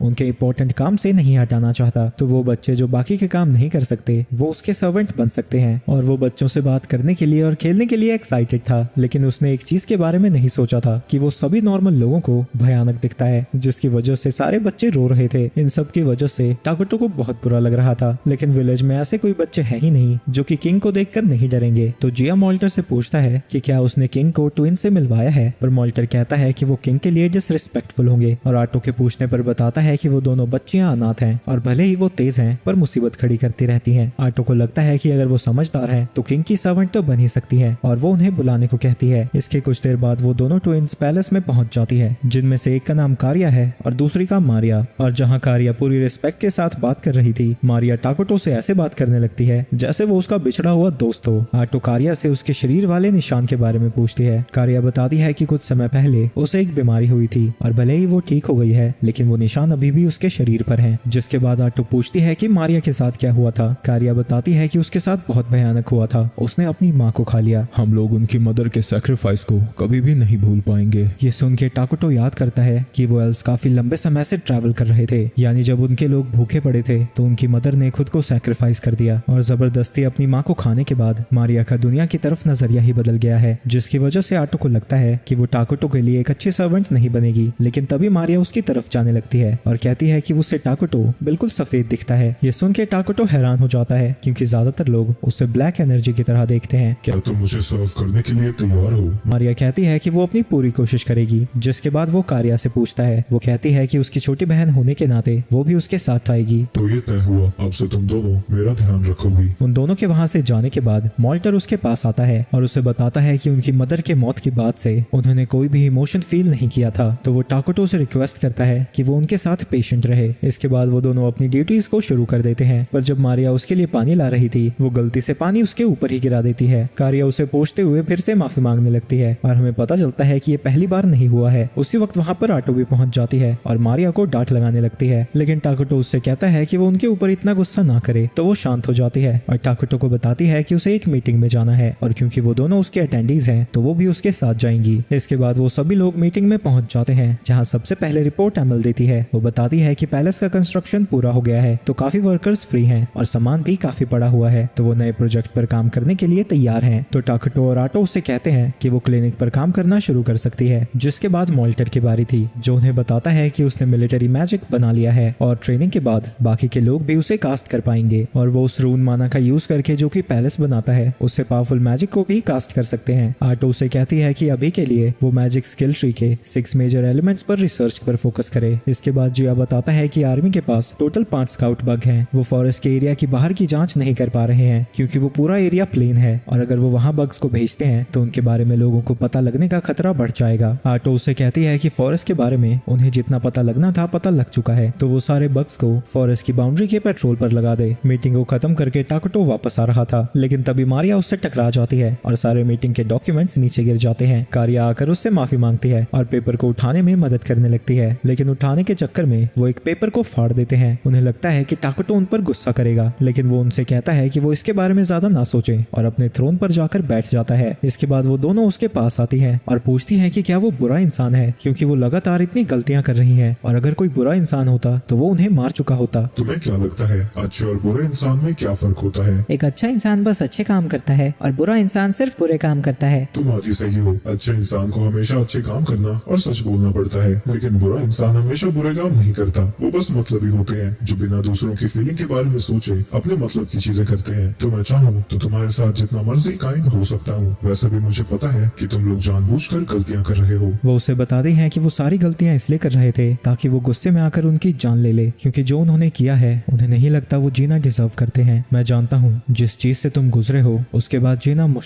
है। मैं इसका अंदाजा भी नहीं लगा सकता कि तुम क्या महसूस कर रहे हो, लेकिन एक बात मैं जानता हूँ, तुम्हारी मदर ने जब खुद को सैक्रिफाइस किया होगा वो चाहती थी कि तुम जिंदा रहो, तो तुम्हें अपनी जिंदगी को खुलकर जीना चाहिए ताकि तुम्हारी मदर का सैक्रिफाइस बर्बाद ना हो जाए। ये आसान नहीं होने वाला है, पर मैं हर वक्त तुम्हारा साथ दूंगा। ये सब सुनकर वो दोनों इमोशनल हो जाती हैं और उसे गले लगाती हैं। कुछ देर बाद वहाँ पर आटो आती है जो देखती है कि वो दोनों लड़कियां उसके थ्रोन पर सो रही हैं। वहीं आटो उसके लिए अपने बगल वाली सिटी की रिपोर्ट लेकर आई थी। वो एक मल्टीरेशियल नेशन फॉरनगॉन की सिटी है। वो नेशन न्यूट्रल है और मोस्टली उसमें ह्यूमंस और बीस्टमैन रहते हैं और इस सिटी का नाम ड्रैगन टैन है। अगर उसमें मिक्स्ड रेस रहते हैं तो शायद वो हमारी बात सुन सकते हैं, लेकिन वो नेशन से इतनी दूर क्यों है? आटो उसे बताती है कि वहाँ पर ड्रैगन वेन माइन है जो कि माना प्रोड्यूस करते हैं, तो उन्हें जल्दी से जल्दी उस सिटी को अपने कब्जे में ले लेना चाहिए। और अभी ड्रैगन टैन के ऊपर बारबेरियंस जैसे ओगर्स और गॉब्लिन्स अटैक कर रहे हैं और अभी तक उनकी कंट्री से वहाँ पर कोई भी रिइंफोर्समेंट नहीं पहुंची है और उन्हें उनसे लड़ने में काफी मुश्किल हो रही है। टाकुटो को लगता है कि इस दौरान वहाँ पर कई रेफ्यूजीज भी होंगे और अगर वो उन्हें शरण देते हैं तो इनसे उनकी पॉपुलेशन भी बढ़ जाएगी और ड्रैगन टन से अच्छे रिलेशन भी बनेंगे, जिसके बाद ड्रैगन वेन माइन पर कब्जा करने में आसानी होगी। तो वो आटो को उन सब से बात करने के लिए भेज देता है, लेकिन जब वो सिटी की तरफ जा रहे थे उनके सामने कुछ बीस्टमैन आते हैं। बीस्ट किन का लीडर उन्हें देखकर डरा पड़ा है क्योंकि वो इतने ज्यादा डार्कनेस से कवर्ड है कि वो उन्हें अपनी आंखों से दिख रही है। कपोली सभी को शांत रखने की कोशिश कर रही है क्योंकि उसके आदमी इतने ज्यादा डरे हुए हैं कि वो डर के मारे कभी भी अटैक कर सकते हैं। वहीं उन्हें माइनोग्रा के एक्सिस्टेंस को अभी भी सीक्रेट रखना था, तो वो उन सबको मारने के लिए तैयार थी। लेकिन इस बालक पेपे को सिचुएशन के बारे में कुछ नहीं समझ आ रहा था और वो आटो का नाम पूछकर सीधा उससे बात करने लगता है, जो देखकर आटो इतनी ज्यादा हैरान थी कि वो उन्हें अभी ना मारने का डिसाइड करती है। जिसके बाद उसे पता लगता है कि वो सभी लोग असल में ड्रैगन टन से आए हैं, तो वो उन सभी को किंग ऑफ माइनोग्रा से मिलवाने लेकर जाती है। वहीं कपोली की फटी पड़ी थी क्योंकि अगर कोई आटो जैसी चीज को कमांड कर रहा है तो वो तो और भी ज्यादा भयानक होगा। और जब वो टाकुटो के सामने खड़ी थी, जितना उसने सोचा था वो उससे भी भयानक निकलता है क्योंकि उसके सामने सिर्फ काला अंधेरा दिख रहा था और कुछ भी नहीं। और अब उसे लगने लगता है कि उसने गलती कर दी। आटो से मिलने से पहले उनके ऊपर एक जायंट ने अटैक कर दिया था, पर पेपे ने ग्रास मैजिक का यूज करके उस जायंट को हरा दिया, लेकिन वो दिमाग से अभी भी पैदल है। तो उस जायंट को खत्म करने की जगह वो उसके ऊपर चढ़कर अपनी तारीफ की मांग करने लगता है। तो वो जायंट फिर से खड़ा होकर पेपे के ऊपर अटैक करने वाला था, पर उसी वक्त कपोली मड और ग्रास मैजिक का यूज करती है और उसे एक बड़े से पत्थर से बांध देती है। जिसके बाद वो उस गधे को डांट लगाने लगती है क्योंकि फ्यूचर में उसके ऊपर कई जिंदगियां निर्भर होने वाली हैं। वो कहता है कि वो आगे से ध्यान रखेगा, पर उसे देख के नहीं लगता कि उसे कुछ भी समझ आ रहा है। वहीं बारबेरियंस अगर ड्रैगन टन पे हमला करते रहे तो जल्द ही उनकी पूरी सिटी खत्म हो जाएगी और उन्हें अभी तक नहीं पता कि वो अटैक्स करवा कौन रहा है। उन्हें बस एक ही क्लू मिला था और वो ये था कि अकर्स लैंड में एक कैलामिटी के होने के रूमर्स फैल रहे हैं, इसलिए वो पेपे को लेकर वहाँ इन्वेस्टिगेट करने जा रही थी। लेकिन अब उसे पछतावा होने लगता है क्योंकि उस मंदबुद्धि की एक हरकत उन सबकी जिंदगी पर खतरा डाल सकती है। तभी अचानक से पेपे माइनोग्रा के किंग से बात करने लगता है। क्या तुम मेरे दोस्त बनना चाहोगे? ये सुन के कपोली की हालत खराब हो जाती है क्योंकि ऐसे बात करने से ही किंग उनकी जान ले सकता था और वो डर के मारे टाकुटो से माफी मांगने लगती है। लेकिन असल में टाकुटो खुश था और कहता है कि वो उससे बात जरूर करना चाहेगा। इसके बाद उन सभी को खाने पर बिठाया जाता है जहाँ कारिया कपोली के लिए एप्पल जूस लेकर आती है। उससे चखकर कपोली हैरान हो जाती है क्योंकि उसने कभी भी ऐसा जूस नहीं पिया था और यहाँ के ग्लास की क्वालिटी कॉन्टिनेंट के बेस्ट वर्कर से भी बहुत ज्यादा अच्छी है। वो जूस पेपे को भी बहुत अच्छा लगता है और वो एक और गिलास मांग रहा था, लेकिन तभी उसका ध्यान भटक जाता है और जिया के पास जाकर उसके मसल्स की तारीफ करने लगता है। जिसके बाद वो अपने मैजिक को मोल्टर को दिखाने लगता है। वहीं जो भी वो कर रहा था सब उसे करने देते हैं क्योंकि टाकुटो को उसकी हरकतें अच्छी लग रही थी। वहीं टाकुटो एक दोस्त बनाकर खुश था, लेकिन उसे नहीं पता कि दोस्त के साथ किया क्या जाता है। और जब वो कपोली से डांट खा रहा था, टाकुटो उससे पूछता है कि क्या वो गेम खेलना चाहेगा, जिसके लिए ऑब्वियसली वो तैयार हो जाता है और वो दोनों बैठकर गेम खेलने लगते हैं। सबसे पहले वो पेपे का बनाया हुआ गेम खेलते हैं जब वो दो छोटे ग्रास को लेकर एक दूसरे की तरफ खींचते हैं, ये देखने के लिए कि किसका ग्रास ज्यादा ताकतवर है। जिसके बाद वो अलग अलग गेम्स खेलते रहते हैं और वो टाकुटो के बनाए हुए भी गेम्स खेलता है और कहता है कि उसे बहुत मजा आया और वो इन गेम्स को ड्रैगन टन में बेच सकता है। मुझे अपनी फ्रेंडशिप को साइड करके एक ट्रेड रिलेशनशिप बिठानी होगी माइनोग्रा के रूलर की तरह। सारा खाना पीना खत्म होने के बाद आटो उनसे पूछती है कि वो यहाँ पर क्यों आ रहे थे। कपोली उन्हें बताती है कि उनकी सिटी पर लगातार बारबेरियंस अटैक करते जा रहे हैं, जबकि वो लार्ज सिटी से दूर रहते हैं और वो इसीलिए यहाँ पर इन्वेस्टिगेट करने आई थी। क्या तुम इन्वेस्टिगेट किस लिए करने आई हो? क्योंकि तुम्हारी मिलिट्री पावर्स बहुत कम है। ये सुन के कपोली घबरा जाती है, क्योंकि अगर उन्हें पता लगा कि उनकी मिलिट्री की क्या हालत है तो शायद माइनॉग्रा नेगोशिएट करने की जगह उनकी सिटी पर कब्जा ही कर ले। नहीं, हमारी मिलिट्री अभी भी स्ट्रॉन्ग है, हम उन सबको आसानी से हरा सकते हैं, पर फिर भी इसके बारे में पता करना जरूरी था। ये सुन के सभी लोग कन्विंस हो जाते हैं कि उनकी मिलिट्री पावर काफी स्ट्रांग होगी। आप ये क्या कह रही हैं? आपने अभी थोड़ी देर पहले कहा था कि अगर हमने उन बारबेरियंस के आने की वजह का पता नहीं लगाया तो हमारी सिटी खत्म हो जाएगी। ये सब देखकर आटो को उसके लिए बुरा लगने लगता है, पर वो उसे समझाती है कि उनका कोई भी बुरा इंटेंशन नहीं है, वो अभी के लिए अपने नेशन पर ही फोकस कर रहे हैं। लेकिन बारबेरियंस को इग्नोर नहीं किया जा सकता,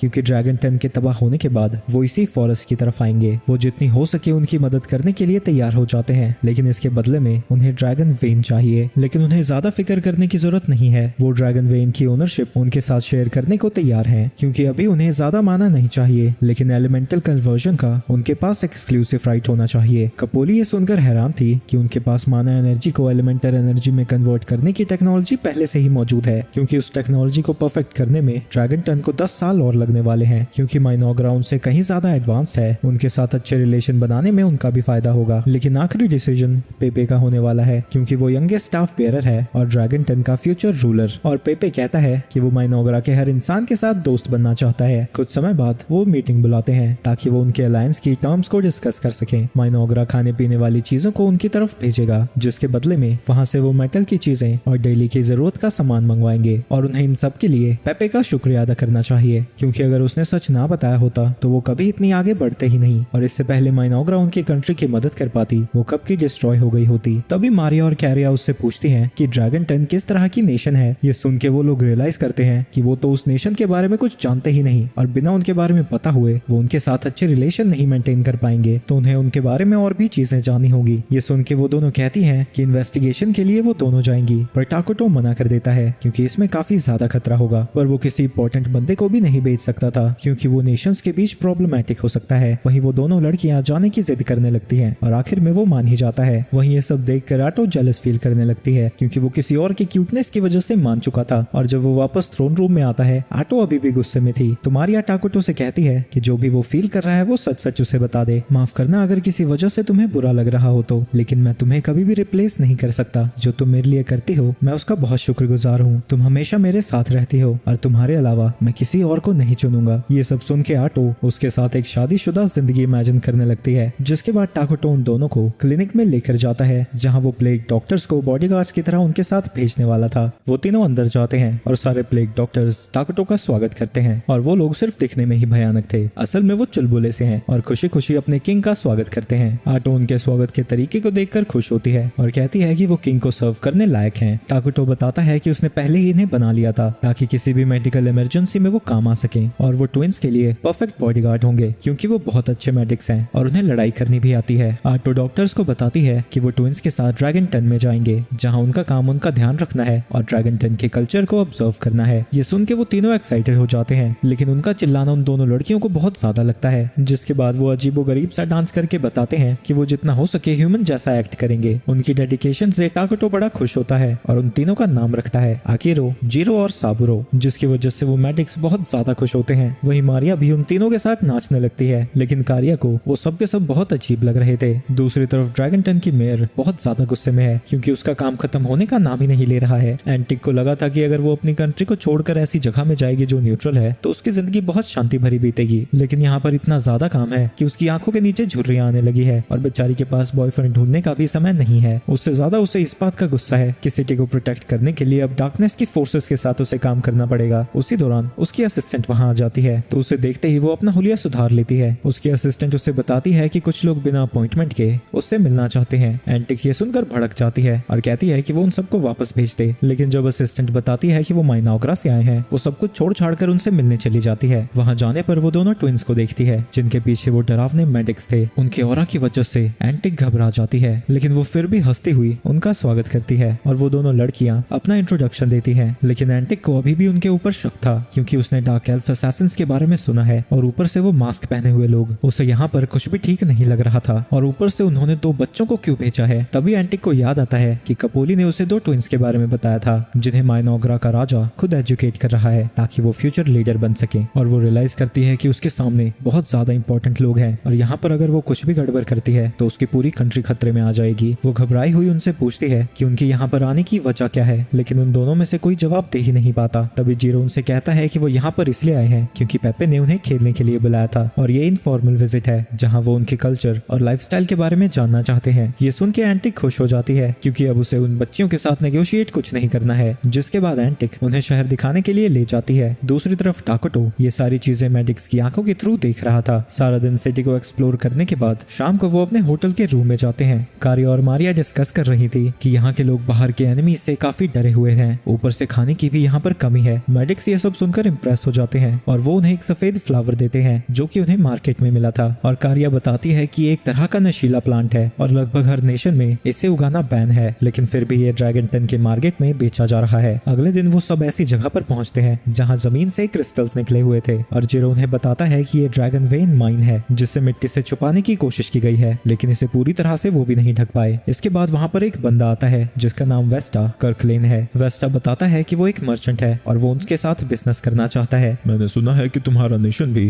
इस जगह को जॉइंटली कंट्रोल करेगा, तो क्या तुम मेरे साथ पॉपल ग्रास उगाना चाहोगे? इसमें तुम्हारे किंगडम का बहुत फायदा होगा क्योंकि वो महंगे दाम पर बिकते हैं। मैं तुम्हें थोड़ा शेयर दे दूंगा और इसके अलावा तुम्हारे किंग को और भी ऑफरिंग दूंगा। वो लड़कियां उससे पूछती हैं कि बाकी ऑफरिंग से उसका क्या मतलब है। वो चीजें डिस्कस करने के लिए ये सही जगह नहीं है। सूरज ढलने के बाद इस जगह पर पहुंच जाना। इसके बाद वो दोनों एंटिक के साथ बैठी हुई थी और कहती हैं कि अगर उसे किसी चीज की भी जरूरत पड़े तो वो उनसे कह सकती है। अगर ऐसा ही है तो माइनोग्रा के किंग के सामने मेरी तारीफ कर देना। वो बात कर ही रहे थे तभी वहाँ पर वेस्टा दो लोगों के साथ आ जाता है। तो तुम दोनों ने मेरे ऑफर के बारे में क्या सोचा? तुम मेरे पास नहीं आई तो मैं ही तुम्हारे पास आ गया। ये सुन के एंटिक सोचने लगती है कि अगर फोर्सेस ऑफ डार्कनेस वेस्टा जैसे घटिया लोगों के साथ काम करने लगे तो ये सिटी पूरी तरह से खत्म हो जाएगी। लेकिन तभी कारिया कहती है कि वो उस जैसे लोगों के साथ कभी काम नहीं करेंगे। जिसके बाद वो एंटिक से पूछती है कि अगर वो इनके साथ कुछ भी करते हैं तो उसे कोई प्रॉब्लम तो नहीं होगी। एंटिक कहती है कि वो इनके साथ जो चाहे कर सकती है, उन्हें कोई प्रॉब्लम नहीं है। तभी वेस्टा उसी पॉपल ग्रास का एक इंजेक्शन निकालता है जिसके एक डोज से ही किसी भी इंसान को उसकी लत लग जाती है और वो उसके बिना नहीं जी सकता। वो लड़कियां उसे वार्न करती है कि अगर उसने उन्हें हाथ भी लगाया तो वो माइनोग्रा का दुश्मन बन जाएगा। इससे मुझे कोई फर्क नहीं पड़ता। एक डोज से ही तुम मेरी गुलाम बन जाओगी और फिर वो ठरकी टाकोटो भी मेरी हर बात को मानेगा। इसके बाद वो दोनों लड़कियों के ऊपर अटैक कर देते हैं, लेकिन तभी तलवार उसके पास के ही दीवार में घुस जाती है। ये देख के वो डर जाता है और देखता है कि वो दोनों बुरी तरह से मर चुके थे।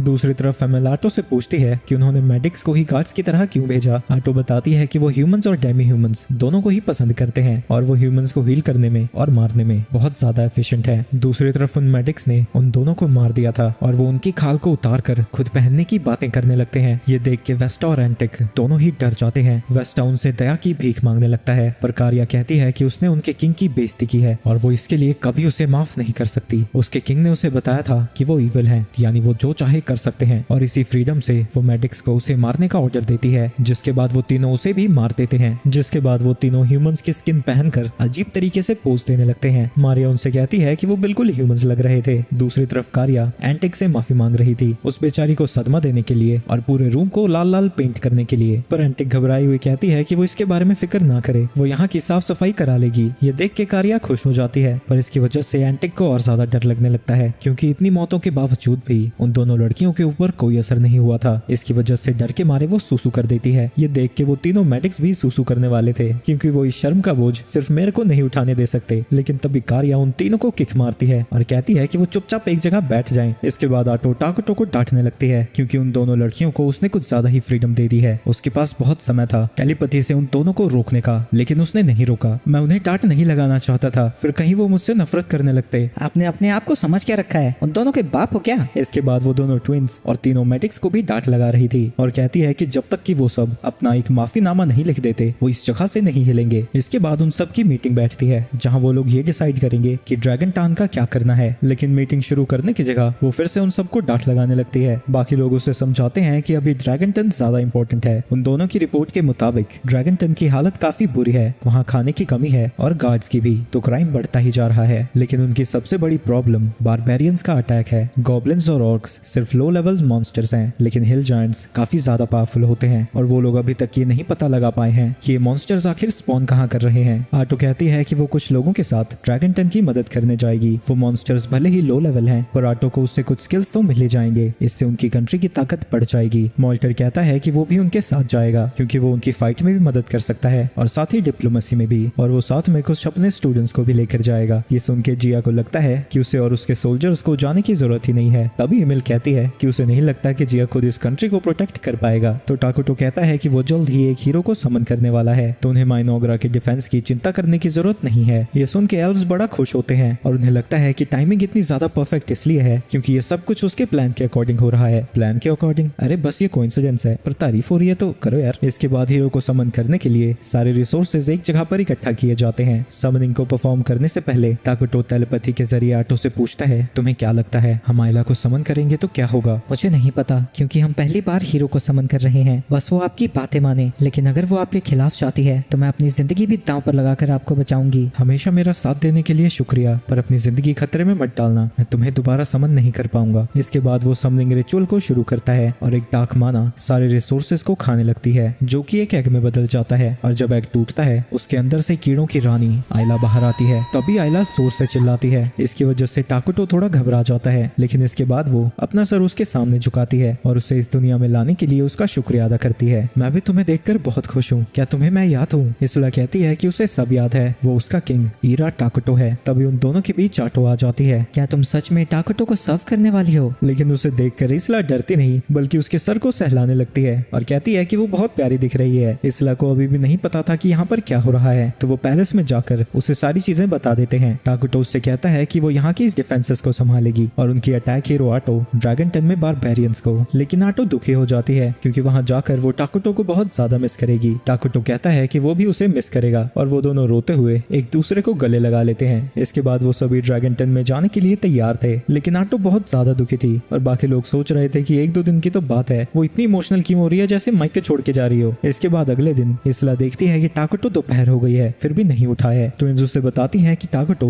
नॉर्मली दोपहर तक सोता है और अगर वो दोपहर में भी नहीं उठता तो वो या फिर आटो उसे जगा देते हैं। ये सुन के इसला टाकुटो को जगाती है। आप दोपहर तक सोते हैं और औरतों का इंतजार करते हैं खुद को उठाने के लिए, आप यहाँ के राजा हैं, लोग क्या सोचेंगे आपके बारे में, आपसे आप रोज सुबह उठेंगे। इसके बाद वो टाकुटो की परमिशन मांगती है ताकि कारिया और मारिया उसे सारी जगह का टूर दे सके। इसला के ट्विंस के साथ जाते ही वहाँ पर ईमेल आ जाती है जो कि लेबर्स को जो नए असाइनमेंट्स दिए गए थे उनकी रिपोर्ट लेकर आई थी। ये देखकर टाकुटो नर्वस हो जाता है क्योंकि आटो के बिना वो पहली बार किसी और से बात कर रहा था। ये बिल्कुल परफेक्ट है, लेकिन अगले हफ्ते से तुम गैदरिंग के लिए कम लोगों को भेजना और उन्हें किसी और काम पर लगा देना। उसके जाते ही वहाँ पर जिया भी आ जाता है जो कि वॉरियर्स के नए ट्रेनिंग प्लान को अप्रूव कराने आया था। दूसरी तरफ दोनों ट्विंस इसला को टाउन का टूर दे रहे हैं। तभी वहाँ पर ईमेल आ जाती है जो कि इसला को देखते ही जिया की कंप्लेन करने लगती है जो कि ट्रेनिंग इक्विपमेंट्स को बार बार तोड़ता रहता है जिससे उसके ऊपर काम का बोझ बढ़ जाता है। और वो रोते हुए कहती है कि मोल्डर के जाने के बाद वो एक सेकंड के लिए भी नहीं आराम कर पाई है। इसला उसे शांत कराती है और कहती है कि वो बाद में उसे डांट लगाएगी। इसके बाद वो सभी लोग ट्रेनिंग ग्राउंड में जाते हैं जहाँ सब ट्रेन कर रहे थे, लेकिन जैसे ही वहाँ जिया आता है वो सबकी तलवारों को तोड़ देता है और कहता है कि वो ऐसे कभी भी इस कंट्री को प्रोटेक्ट नहीं कर पाएंगे। वो सब बात की बातें हैं, उससे पहले तुम्हें इक्विपमेंट्स के अपने स्टॉक को चेक करना चाहिए। वो उसके सर पर हाथ रखती हुई कहती है कि अगर वो अपने मन को शांत रखता है तो वो एक बेहतर वॉरियर बन सकता है। इसके बाद सभी लोग मिलकर खाना खा रहे थे और उन्होंने इसला के लिए वही बर्तन लाए थे जो कि बाहर की कंट्री से आए हुए लोगों के लिए होते हैं, लेकिन इसला उनके साथ ही बैठ जाती है और कहती है कि वो उन्हीं बर्तनों में खाएगी जिसमें कि वो लोग खाते हैं। उसका काम इस कंट्री यानी यहाँ के लोगों को प्रोटेक्ट करना है और वो ये बेहतर तरीके से तभी कर पाएगी जब वो यहाँ के लोगों के नजरिए को समझ पाएगी। इसके बाद कारिया और मारिया उसके लिए बर्तन लेकर आते हैं जिसपे उन्होंने इसला की शक्ल बना दी थी। ये देख के वो बहुत खुश होती है और उनके सरों को सहलाने लगती है। रात को वो टाउन को पेट्रोल कर रही थी और सोच रही थी कि वो डिफेंसेस को कैसे इंप्रूव कर सकती है। तभी उसे किसी के चिल्लाने की आवाज आती है और एक ट्री हाउस के अंदर वो देखती है कि कारिया रो रही थी और मारिया उसे चुप कराने की कोशिश कर रही है। इसला उससे पूछती है कि वो रो क्यों रहे हैं, तो कारिया बताती है कि वो सो नहीं पा रही क्योंकि उसे बार बार तब के सपने आ रहे हैं जब उनकी मॉम जिंदा थी और उठने के बाद वो रियलाइज करते हैं कि वो उन्हें दोबारा कभी नहीं देख पाएंगे। ये सुन के इसला उन दोनों को गले लगाती है और कहती है कि अब से वो उनके साथ ही सोएगी ताकि जब उनकी नींद खुले वो उसे उनके साथ ही पाए। अगले दिन इसला टाकुटो के पास जाती है और कहती है कि उन्हें एक लर्निंग इंस्टीट्यूट बनाना चाहिए जिससे उनकी रिसर्च काफी तेजी से आगे बढ़ेगी, जिसके बाद वो बॉर्डर्स के आसपास लिविंग रीड्स प्लांट करेंगे जिससे जो भी जबरदस्ती अंदर आने की कोशिश करेगा वो उसे डैमेज करेंगे, जिसके बाद वो अंडे देगी जिससे और भी वर्कर इंसेक्ट्स पैदा होंगे। इसके बाद वो उससे आटो के बारे में पूछती है और क्योंकि टाकुटो आटो के साथ सेंसेस को शेयर कर सकता है वो देखता है कि अब वो बारबेरियंस के साथ लड़ने वाली है। वो मॉन्स्टर्स से सिटी की तरफ बढ़ने लगते हैं, लेकिन आटो अपने एक ही अटैक से उन सभी मॉन्स्टर्स को खत्म कर देती है। मेयर एंटिक भी उसके साथ ही है और ये सब देखकर उसकी फटी पड़ी है और वो घबराते हुए उसे कहने लगती है कि ट्विंस के साथ उसने बहुत अच्छे से बिहेव किया था और उनका ध्यान भी रखा था। आटो समझ जाती है कि वो ऐसी हरकतें क्यों कर रही है, तो वो उससे कहती है कि वो यहाँ से जा सकती है, यहाँ पे वो अकेली सब कुछ संभाल लेगी। ये सुन के एंटिक बड़ी खुश होती है और जल्दी से वहाँ से दफा हो जाती है। इसके बाद कत्लेआम से वो थोड़ा सा ब्रेक लेती है और एक बीस्टमैन उसके लिए जूस लेकर आता है। मुझे तो लगा था कि यहाँ के लोग तुमसे बहुत डरेंगे, पर ये तो काफी स्मूथली जा रहा है। इसके लिए हमें पेपे का शुक्रिया अदा करना चाहिए। पेपे के नाम सुन के आटो को गुस्सा आ जाता है, क्योंकि जब उसने उसके टेंटिकल्स देखे थे वो उसे ऑक्टोपस बुला रहा था।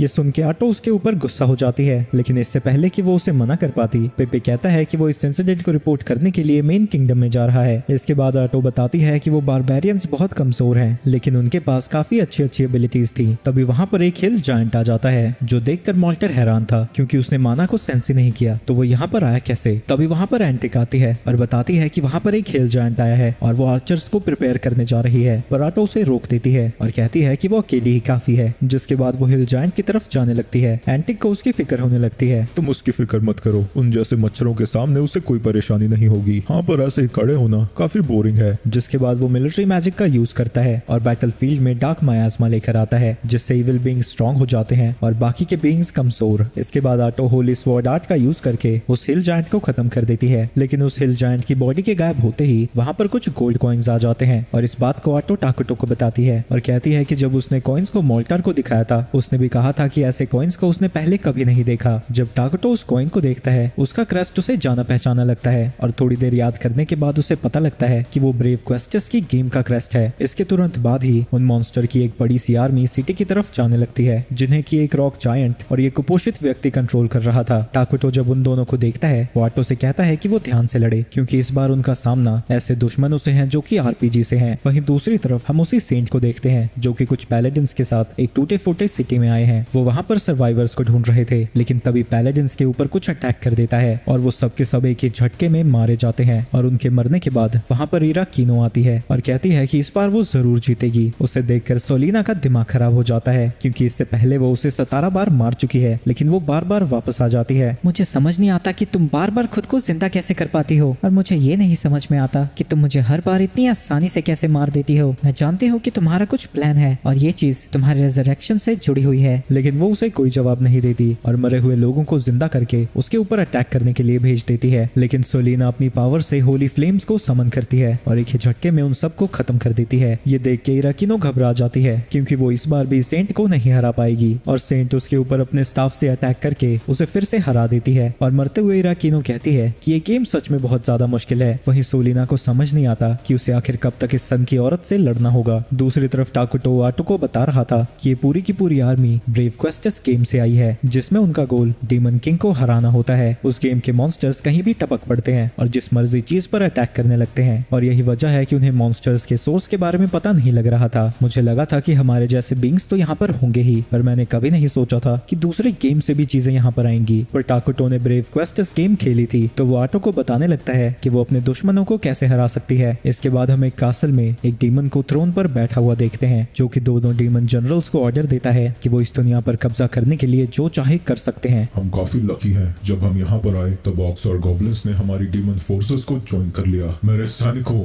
हमला करो। फ्लेमिन आइस रॉक से कहता है कि वो जाकर अपनी आर्मी को लीड करे, तब तक वो कुछ और काम को निपटाएगा। वो सभी सिटी की तरफ बढ़ रहे थे, तभी बैटलफील्ड में डार्क मायास्मा आ जाता है। इसकी वजह से सारी आर्मी को तकलीफ हो रही थी, लेकिन जो भी वहाँ पर प्योर डीमन था उसकी ताकत उससे बढ़ने लगती है। एक डीमन आइस रॉक से कहता है कि शायद ये स्पेल किसी हीरो का है। ये सुन के आइस रॉक उससे कहता है कि वो हीरो का नाम भी ना ले। तभी उन्हें आटो की आवाज आती है और वो उसके एक डीमन को खत्म कर देती है और आइस रॉक की तरफ बढ़ने लगती है। वो उससे पूछता है कि आखिर वो है कौन। तुम जरूर 4 जनरल्स में से एक आइस रॉक होगे। मेरा नाम आटो है और मैं अपने किंग इरा टाकुटो को सर्व करती हूँ। और एक और बात, तुम में से यहाँ कोई भी जिंदा वापस नहीं जाने वाला। दूसरी तरफ सभी आर्चर्स बारबेरियंस के ऊपर अटैक कर रहे थे और एंटिक अपने असिस्टेंट से कहती है कि वो सभी सिविलियंस को नॉर्थ वेस्ट गेट की तरफ इकट्ठा करे और जैसे ही उन्हें मौका मिलेगा वो यहाँ से भाग जाएंगे। लेकिन तभी मोल्टार उससे कहता है कि जब तक वो लोग उनके साथ हैं उसे भागने के बारे में सोचने की जरूरत भी नहीं है। पर एंटिक कहती है कि उनका सामना एक बहुत बड़ी आर्मी से हो रहा है, उनके फोर्सेस उनसे कभी नहीं जीत पाएंगे। तभी बैटलफील्ड में 2 बड़े धमाके होते हैं और मोल्टर कहता है कि वो जरूर आटो होगी। जब तक वो बैटलफील्ड में है वो आर्मी जनरल्स को खत्म कर देगी, जिसके बाद आर्मी को खत्म करना बहुत ज्यादा आसान होगा। दूसरी तरफ आइस रॉक आइस से आटो के ऊपर अटैक कर रहा था, लेकिन वो उसके सभी अटैक्स को डॉज करते हुए उसकी तरफ जाने लगती है। लेकिन एन वक्त पर आइस रॉक भी उसके अटैक को डॉज कर लेता है, लेकिन इस दौरान उसके काफी सारे डीमंस को उसने मार दिया था। और ये सब कुछ वो टाकुटो के एडवाइस के मुताबिक कर रही है, जिसने उससे कहा था कि वो वाइड एरिया स्किल्स का यूज करे, क्योंकि ब्रेव क्वेस्ट्स में हीरोज और विलन्स दोनों के पास ही स्मॉल रेंज स्किल्स होती हैं, लेकिन इटर्नल नेशंस में स्किल्स की रेंज लंबी हो जाती है और वो आर्मी में लड़ते हैं। आइस रॉक उससे पूछता है कि वो भी तो एक डीमन है, तो भला वो उसके खिलाफ क्यों खड़ी है? उससे तो डीमन लॉर्ड को ज्वाइन करके दुनिया पर कब्जा कर लेना चाहिए। आटो कहती है कि एक छोटी सी नेशन को संभालने में ही उसका दिमाग खराब हो जाता है, पूरी दुनिया को कौन संभालेगा? आइस रॉक को समझ नहीं आता कि वो कहना क्या चाहती है, और आटो रियलाइज करती है कि वो एक मिड लेवल बॉस है जिसे हीरो ने पता नहीं कितनी बार हरा दिया होगा। ये सुन के आइस रॉक को गुस्सा आ जाता है और वो उसके ऊपर अटैक करने लगता है, लेकिन आटो आसानी से उसके सभी अटैक्स को ब्लॉक कर रही थी और उसे चिढ़ाती ही रहती है, तो वो गुस्से में अपने अल्टीमेट स्किल का यूज करता है। आटो को लग रहा था कि वो उसके स्लो अटैक से आसानी से बच जाएगी, लेकिन तभी वो देखती है कि उसके स्किल की वजह से उसका पैर जम चुका था। वो उसके अटैक को ब्लॉक करने की कोशिश करती है, लेकिन पूरी तरह से नहीं कर पाती। उसके शरीर के अंदर से काले रंग का खून बाहर आता है, लेकिन ये भी उसे मारने के लिए काफी नहीं था, जिसके बाद गुस्से में आटो उसके ऊपर अटैक कर देती है और उसी वक्त उसे खत्म कर देती है। आटो की इंजरीज पूरी तरह से ठीक हो चुकी थी, लेकिन वो गुस्से में है। मैं उस घटिया और स्लो अटैक से हिट कैसे हो गई? तभी सिस्टम उसे बताता है कि उसे आइस रॉक स्किल मिली है, जो कि कभी भी मिस नहीं करता। ये पढ़कर आटो समझ जाती है कि वो उसके अटैक को डॉज क्यों नहीं कर पाई थी। वो टाकुटो को बताने लगती है कि उसने जनरल को हरा दिया है, लेकिन तभी उसे पता लगता है कि फ्लेमिन बाकी के आर्मी के साथ माइनोग्रा में पहुंचा हुआ है। एक सोल्जर भागा हुआ टाकुटो के पास आता है और बताता है कि उनके बॉर्डर्स के पास दुश्मन आ चुके हैं, लेकिन टाकुटो उसे शांत रहने को कहता है, क्योंकि उसके इलाके में जो भी होता है उसे उसके बारे में सब पता होता है। आयला भी उससे कहती है कि वो टेंशन ना ले, क्योंकि बाकी के ऑफिशियल्स अपने काम पर लग चुके हैं। जिसके बाद सोल्जर अपनी पोस्ट पर वापस चला जाता है। वो दोनों ट्विंस टाकुटो से पूछती है कि क्या वो किसी खतरे में तो नहीं। टाकुटो उनसे कहता है कि जब तक वहां पर आयला और वो है, उन्हें किसी भी चीज से डरने की जरूरत नहीं है, लेकिन अब वो भी थोड़ा परेशान हो रहा था। आयला ने भी नहीं सोचा था कि एनिमीज इतनी जल्दी उनके इलाके पर अटैक कर देंगे, और वो टाकुटो से पूछती है कि उन्हें क्या करना चाहिए, क्योंकि वो डीमन लॉर्ड टाकुटो की तरह प्लेयर हो सकता है। वो प्लेयर है या नहीं इससे कोई फर्क नहीं पड़ता, हमारे इलाके पर अटैक करके उसने बहुत बड़ी गलती की है। इसके बाद वो दोनों बैटलफील्ड की तरफ जाने लगते हैं, और रास्ते में टाकुटो अपने सोल्जर्स को गिन रहा था, जिनमें आयला, उसके दिए हुए लार्वा, मेडिक्स, जी और उसके सोल्जर्स हैं। तभी एमिल टाकुटो को बताती है कि जो भी लड़ने लायक नहीं थे उन्हें इवैक्यूएट कर दिया गया है। इसके बाद उसे जिया कांटेक्ट करता है, जो उसे बताता है कि दुश्मनों के पास 1000 के आसपास सोल्जर्स हैं, जिनमें गॉब्लिन्स और ऑक्स भी हैं। साथ ही उनके पास अजीब से क्रीचर्स भी हैं, जिन्हें उसने पहले कभी नहीं देखा है। टाकुटो उससे कहता है कि वो कैपिटल को डिफेंड करना जारी रखे, तब तक वो अपनी स्ट्रेटजी को सोचेगा। उसे यकीन है कि 4 में से एक जनरल यहाँ पर भी आया होगा और ये लड़ाई मुश्किल होने वाली है, लेकिन इतना सोच के वो स्माइल करने लगता है, क्योंकि उनके माना रिसोर्सेज ऐसी ही सिचुएशंस के लिए हैं। इसके बाद टाकुटो माइनोग्रा के सारे माना रिवर्स इसला को दे देता है और उससे कहता है कि जितना हो सके वो उतने लेवल को बढ़ाती जाए, ताकि उसे प्रेडेशन और पैरासिटिक एक्स की स्किल मिल सके। जाओ इसला और हमारे दुश्मनों को खत्म कर दो। ड्रैगन टन की बैटल से मुझे अपने दुश्मनों के बारे में बहुत कुछ पता लग गया है, और अब क्योंकि तुम्हारा लेवल भी बढ़ चुका है, तो चाहे तुम्हारे सामने एक जनरल ही क्यों ना हो, तुम उन सबको हरा सकती हो। इसके बाद इसला दुश्मनों की तरफ जाने लगती है। दूसरी तरफ डीमन आर्मी के एलीट सोल्जर्स सोच रहे थे कि वो ऐसी घटिया फॉरेस्ट में कर क्या रहे हैं, और उनमें से एक कहता है कि शायद डीमन लॉर्ड को पता भी नहीं है कि फ्लेमिन उनकी सेना को लेकर यहाँ पर आया है, और उन्हें लगता है कि शायद फ्लेमिन डीमन लॉर्ड को धोखा देने वाला है। वो ये सब बात कर ही रहे थे, तभी वहाँ पर एक ओगर आता है, जिसे उन्होंने एरिया को स्काउट करने के लिए भेजा था, लेकिन उसका शरीर जगह जगह से फूला हुआ था और वो बहुत ज्यादा दर्द में था। एलीट सोल्जर्स उससे कहते हैं कि वो उनके करीब ना आए, लेकिन तभी अचानक से उसके शरीर से लार्वा बाहर आने लगते हैं। उन्हें उन लार्वा से बहुत ज्यादा मुश्किल हो रही थी और वो यहाँ से वापस जाने का डिसाइड करते हैं, लेकिन तभी उन्हें इसला की आवाज सुनाई देती है। अगर डीमन आर्मी इतना भी नहीं संभाल सकती तो तुम लोगों को तो चुल्लू भर पानी में डूब मरना चाहिए। उन सबको समझ नहीं आ रहा था कि ये आवाज आखिर आ कहां से रही है। तभी इसला वहां से नीचे उतरने लगती है और थोड़ी देर में ही सभी डीमंस को खत्म करके उन्हें खाने लगती है, ताकि उसकी पावर्स और भी ज्यादा बढ़ सकें। लेकिन वो सब के सब डीमंस किसी काम के नहीं थे। थोड़ी देर में ही वहां पर डीमन जनरल फ्लेमिन आ जाता है, जो कि अपनी सारी सेना को हारा हुआ देखकर हैरान था। फ्लेमिन बताता है कि वो 4 डीमन जनरल्स में से एक है और इसला से पूछता है कि आखिर वो है कौन। मुझे लगा ही था डीमन आर्मी को लीड करने वाला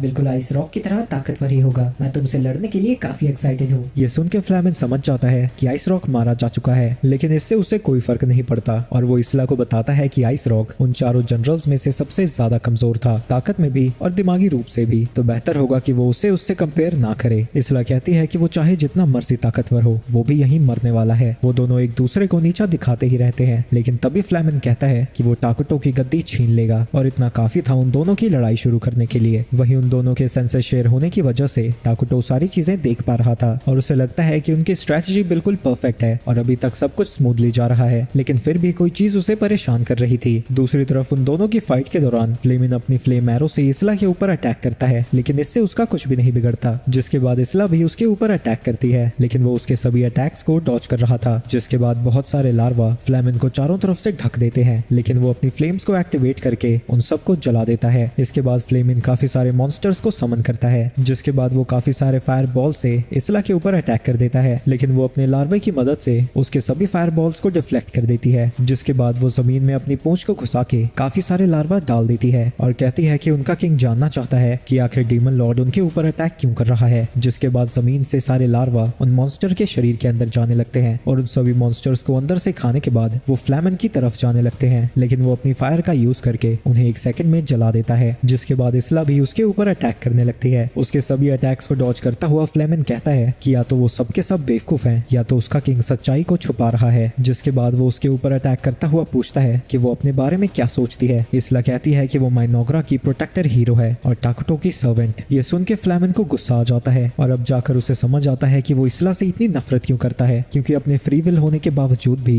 वो टाकुटो को सर्व कर रही है और इस पर उसे गर्व भी है। अच्छा, तो अब मैं तुम्हारी सिचुएशन समझी। तो यानी तुम्हारा कोई फ्री विल नहीं है और डीमन लॉर्ड जैसे चाहे तुम्हें कंट्रोल कर रहा है। इस टकले की सिचुएशन बिल्कुल ऐसे ही थी और इसीलिए वो उन सबको मारकर अपनी फ्रीडम को हासिल करना चाहता है। जिसके बाद वो इसला के ऊपर फायर से अटैक करता है। वो उसे डॉज करने की कोशिश करती है, लेकिन वो उसका पीछा करना नहीं छोड़ता और आखिर में जाकर वो उसे हिट कर देता है। ये देखकर फ्लेमिन खुश हो जाता है, क्योंकि उसे लग रहा था कि वो लड़ाई को जीत चुका है। लेकिन तभी वो देखता है कि इसला ने एक ककून की मदद से खुद को बचा लिया था और उससे चिढ़ाते हुए पूछती है कि क्या वो इतना ही कर सकता है। गुस्से में फ्लेमिन लगातार उसके ऊपर फायर एरो से अटैक करता ही जाता है, लेकिन इसला उसके सारे अटैक्स को डॉज कर लेती है और पागलों की तरह अटैक करने की वजह से उसका माना खत्म हो जाता है और इसला उसके ऊपर अटैक करके उसे घायल कर देती है। वहीं फ्लेमिन डीमन लॉर्ड की बात याद करता है, जिसने उससे कहा था कि वो इस दुनिया को जीतकर अगर एक एंटिटी को ऑफर करता है तो वो फ्री हो जाएगा, लेकिन वो असल में अब तक एक कठपुतली की तरह ही एक्ट कर रहा था। जिसके बाद आयला उसके ऊपर अटैक करके उसके शरीर के 2 टुकड़े कर देती है। टाकुटो उसे कांटेक्ट करता है और उसकी तारीफ करते हुए कहता है कि अब वो वापस आ सकती है। इसला उसे बताती है कि लड़ाई के दौरान उसका लेवल अब भी हो गया, लेकिन तभी अचानक से उनका कनेक्शन कट हो जाता है और वो दोनों आपस में बात नहीं कर पा रहे थे। इसके अगले ही पल वो दोनों ट्विन्स इसला के सामने आ जाती हैं। उन्हें समझ नहीं आता कि वो यहाँ पर कैसे पहुंच गए, क्योंकि अभी तो वो टाकुटो के पास थे। ये देखकर इसला पैनिक कर जाती है और सभी लार्वा से कहती है कि वो दोनों ट्विन्स को प्रोटेक्ट करें, लेकिन इसला ये नहीं जानती थी कि फ्लेमिन अभी भी जिंदा है। वहीं जब लार्वा उन दोनों को प्रोटेक्ट करने के लिए उनके पास जा रहे थे, तभी किसी चीज से वो डर जाते हैं और वहां से दूर हो जाते हैं। इसला चिल्लाकर ब्रेन ईटर्स को वहां बुलाने की कोशिश करती है, लेकिन कोई भी उसकी आवाज नहीं सुनता। ये सब देखकर वो दोनों ट्विन्स डर जाती हैं, पर इसला उनसे कहती है कि वो फिक्र ना करें और उन्हें उठाकर वहां से जाने लगती है। लेकिन जब वो वहां से जा रही थी, वो वापस घूमकर उसी जगह पर आ जाती है। ये सब देखकर फ्लेमिन उसके ऊपर हंसने लगता है, तो इसला फिर से उसके ऊपर अटैक करती है, लेकिन इसके बावजूद भी वो हंस रहा था और कहता है कि वो पहले ही मर चुका है। दूसरी तरफ टाकुटो को एक सिस्टम मैसेज दिखता है, जिसमें लिखा था कि एक इवेंट प्रोग्रेस में है और जब तक ये इवेंट चल रहा है सारे इंपॉर्टेंट कैरेक्टर्स प्रोटेक्टेड हैं। और टाकुटो देखता है कि फ्लेमिन बिल्कुल ऐसे ही एक्ट कर रहा था जैसे कि ब्रेव क्वेस्टस के गेम में होता था और उसके डायलॉग भी बिल्कुल सेम है। इसला फिर से फ्लेमिन के ऊपर अटैक करने जाती है, लेकिन वो अपनी जगह से नहीं हिल पाती। फ्लेमिन हंसता हुआ उससे कहता है कि वो इस चीज से हजारों बार गुजर चुका है और हर बार सेम ही चीज रिपीट होती है। तभी कारिया और मारिया ना चाहते हुए भी आगे बढ़ने लगती हैं और उनका अपने शरीर पर जरा भी कंट्रोल नहीं था। ये देख के इसला को लगता है कि शायद ये कोई आरपीजी मैकेनिक्स है जिसके बारे में टाकुटो ने उसे वार्न किया था। तभी फ्लेमिन हंसता हुआ कहता है कि अब वो उन दोनों चूजों को अपनी आंखों से मरते हुए देखेगी। वहीं टाकुटो ने ये सारी चीजें पहले देख रखी थी। ब्रेव क्वेस्टस में फ्लेमिन को हराने के बाद ऐसा ही होता था। इसला अपने शरीर को मूव करने की कोशिश कर रही थी, लेकिन वो हिल भी नहीं पाती। ये सब करने का कोई फायदा नहीं है, इसे मैं स्क्रिप्टेड इवेंट कहता हूँ, इसमें तुम कुछ नहीं कर सकती। वहीं कारिया और मारिया डर के मारे रोने लगती हैं, तो इसला उनसे प्रॉमिस करती है कि चाहे कुछ भी हो जाए वो उन्हें कुछ भी नहीं होने देगी और वो खुद को आजाद करने की कोशिश करने लगती है, लेकिन इससे उसके ही शरीर को नुकसान होता है। तुम सब के सब बेवकूफ हो। तुम्हें लगता है कि तुम अपनी मर्जी से जी रहे हो, लेकिन हीरोज हो या डीमन लॉर्ड, सब के सब गेम के मोहरे हैं। हम सिर्फ वही कर सकते हैं जो गेम हमें करने देती है। तुम भी मुझे सुन रहे हो ना? दुनिया को जीतने के बाद आजाद होने की बात भी छूटी थी। तुमने मुझे और डीमन लॉर्ड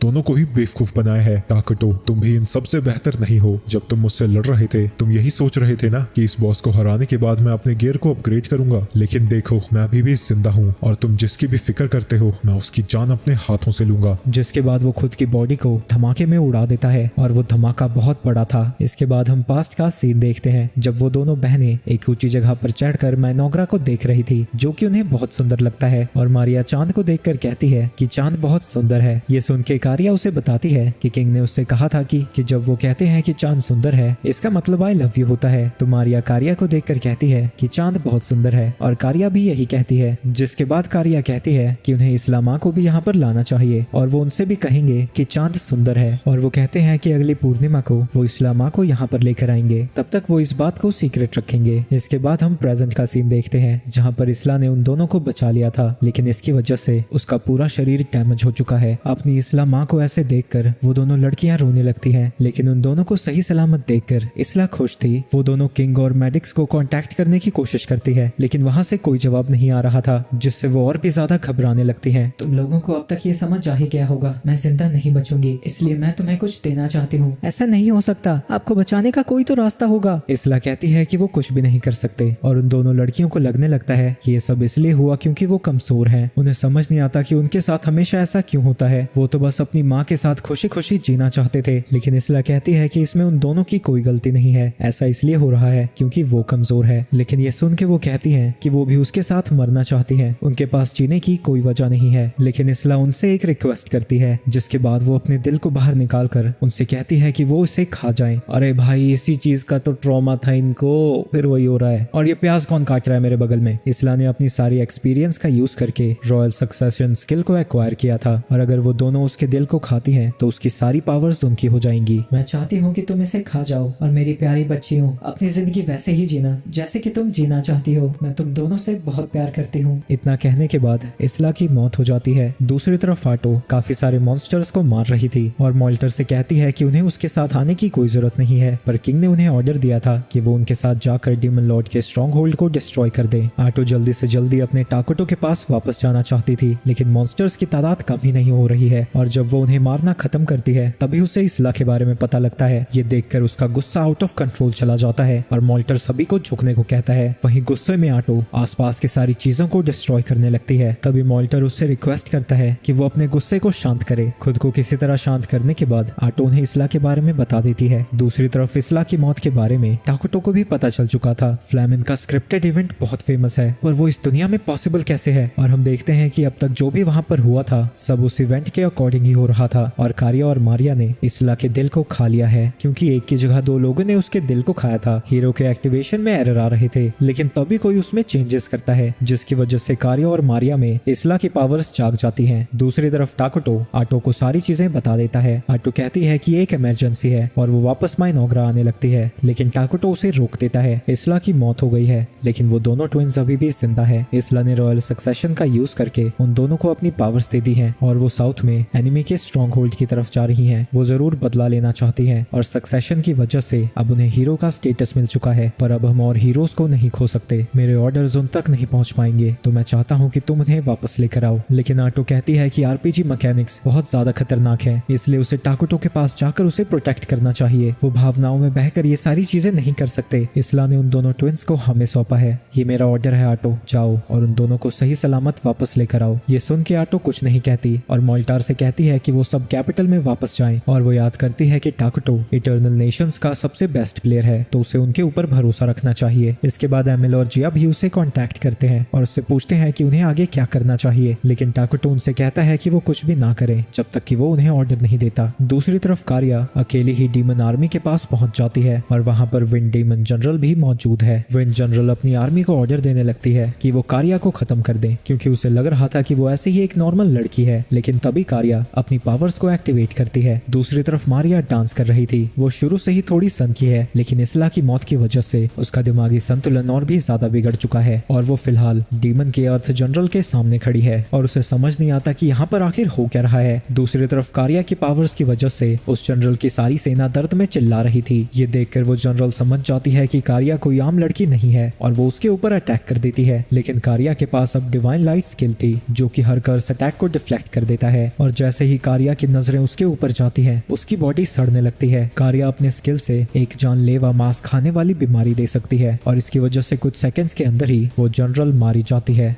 दूसरी तरफ क्योंकि मारिया हर वक्त डिनायल में रहती थी, उसकी पावर्स ये है कि वो दूसरों को चीजें भुला सकती है। इसकी वजह से उस जनरल का मैकेनिकल रोबोट फंक्शन करना ही भूल जाता है और वो जनरल इतनी मर्जी कोशिश कर ले वो अपने रोबोट को हिला भी नहीं पाता। और मारिया की दूसरी एबिलिटी अपनी दो माओ को खाने की वजह से आई है। तो जैसे ही वो अपने मुंह को बंद करती है उस बड़े से रोबोट और बाकी के मॉन्स्टर्स का एक बड़ा सा हिस्सा गायब हो जाता है और अभी सिर्फ वहाँ पर वही जनरल बचा था। मारिया देखती है कि वो बहुत ज्यादा डरा हुआ है तो वो अपनी पावर्स का यूज करके उसके डर को खत्म कर देती है, जिसके बाद वो एक बड़ी सी बाइट लेकर उसे भी खत्म कर देती है। इसके बाद वो दोनों बहनें डीमन लॉर्ड के सामने पहुंच जाती हैं, जो कहता है कि एक बार वो दुनिया को डिस्ट्रॉय करके उसे ऑफरिंग की तरह दे दे वो फ्री हो जाएगा। गॉड के साथ उसने यही पैक्ट बनाया है, लेकिन लड़ाई को शुरू करने से पहले वो उनसे पूछता है कि वो भगवान में मानते हैं या फिर नहीं। वो दोनों लड़कियां साथ में कहती हैं कि भगवान जैसा कुछ भी एग्जिस्ट नहीं करता। डीमन किंग डार्क बैरियर को एक्टिवेट करता है और कहता है कि वो दोनों उसके शरीर पर खरोंच भी नहीं ला सकते, लेकिन तभी उसका बैरियर टूट जाता है, जो देख के वो कंफ्यूज हो जाता है क्योंकि ऐसा सिर्फ चोजन हीरो ही कर सकता है और उसके अग्रीमेंट के हिसाब से ऐसा कोई इस दुनिया में एग्जिस्ट ही नहीं करना चाहिए। लेकिन वो दोनों बहनें उसके सवालों का कोई जवाब नहीं देती और डीमन किंग कहता है कि जिस हीरो को वो पहले जानता था वो भी चुप ही रहा करता था। इसके बाद वो डीमन लॉर्ड अपनी ट्रू फॉर्म को रिलीज करता है और कहता है कि वो अपनी पूरी पावर के साथ इसलिए लड़ पा रहा है क्योंकि इस दुनिया में उसके ऊपर उतने रिस्ट्रिक्शंस नहीं है, तो गेम की तरह फेजेस में लड़ना बड़ी बेवकूफी होगी। वो बहुत सारे हथियारों से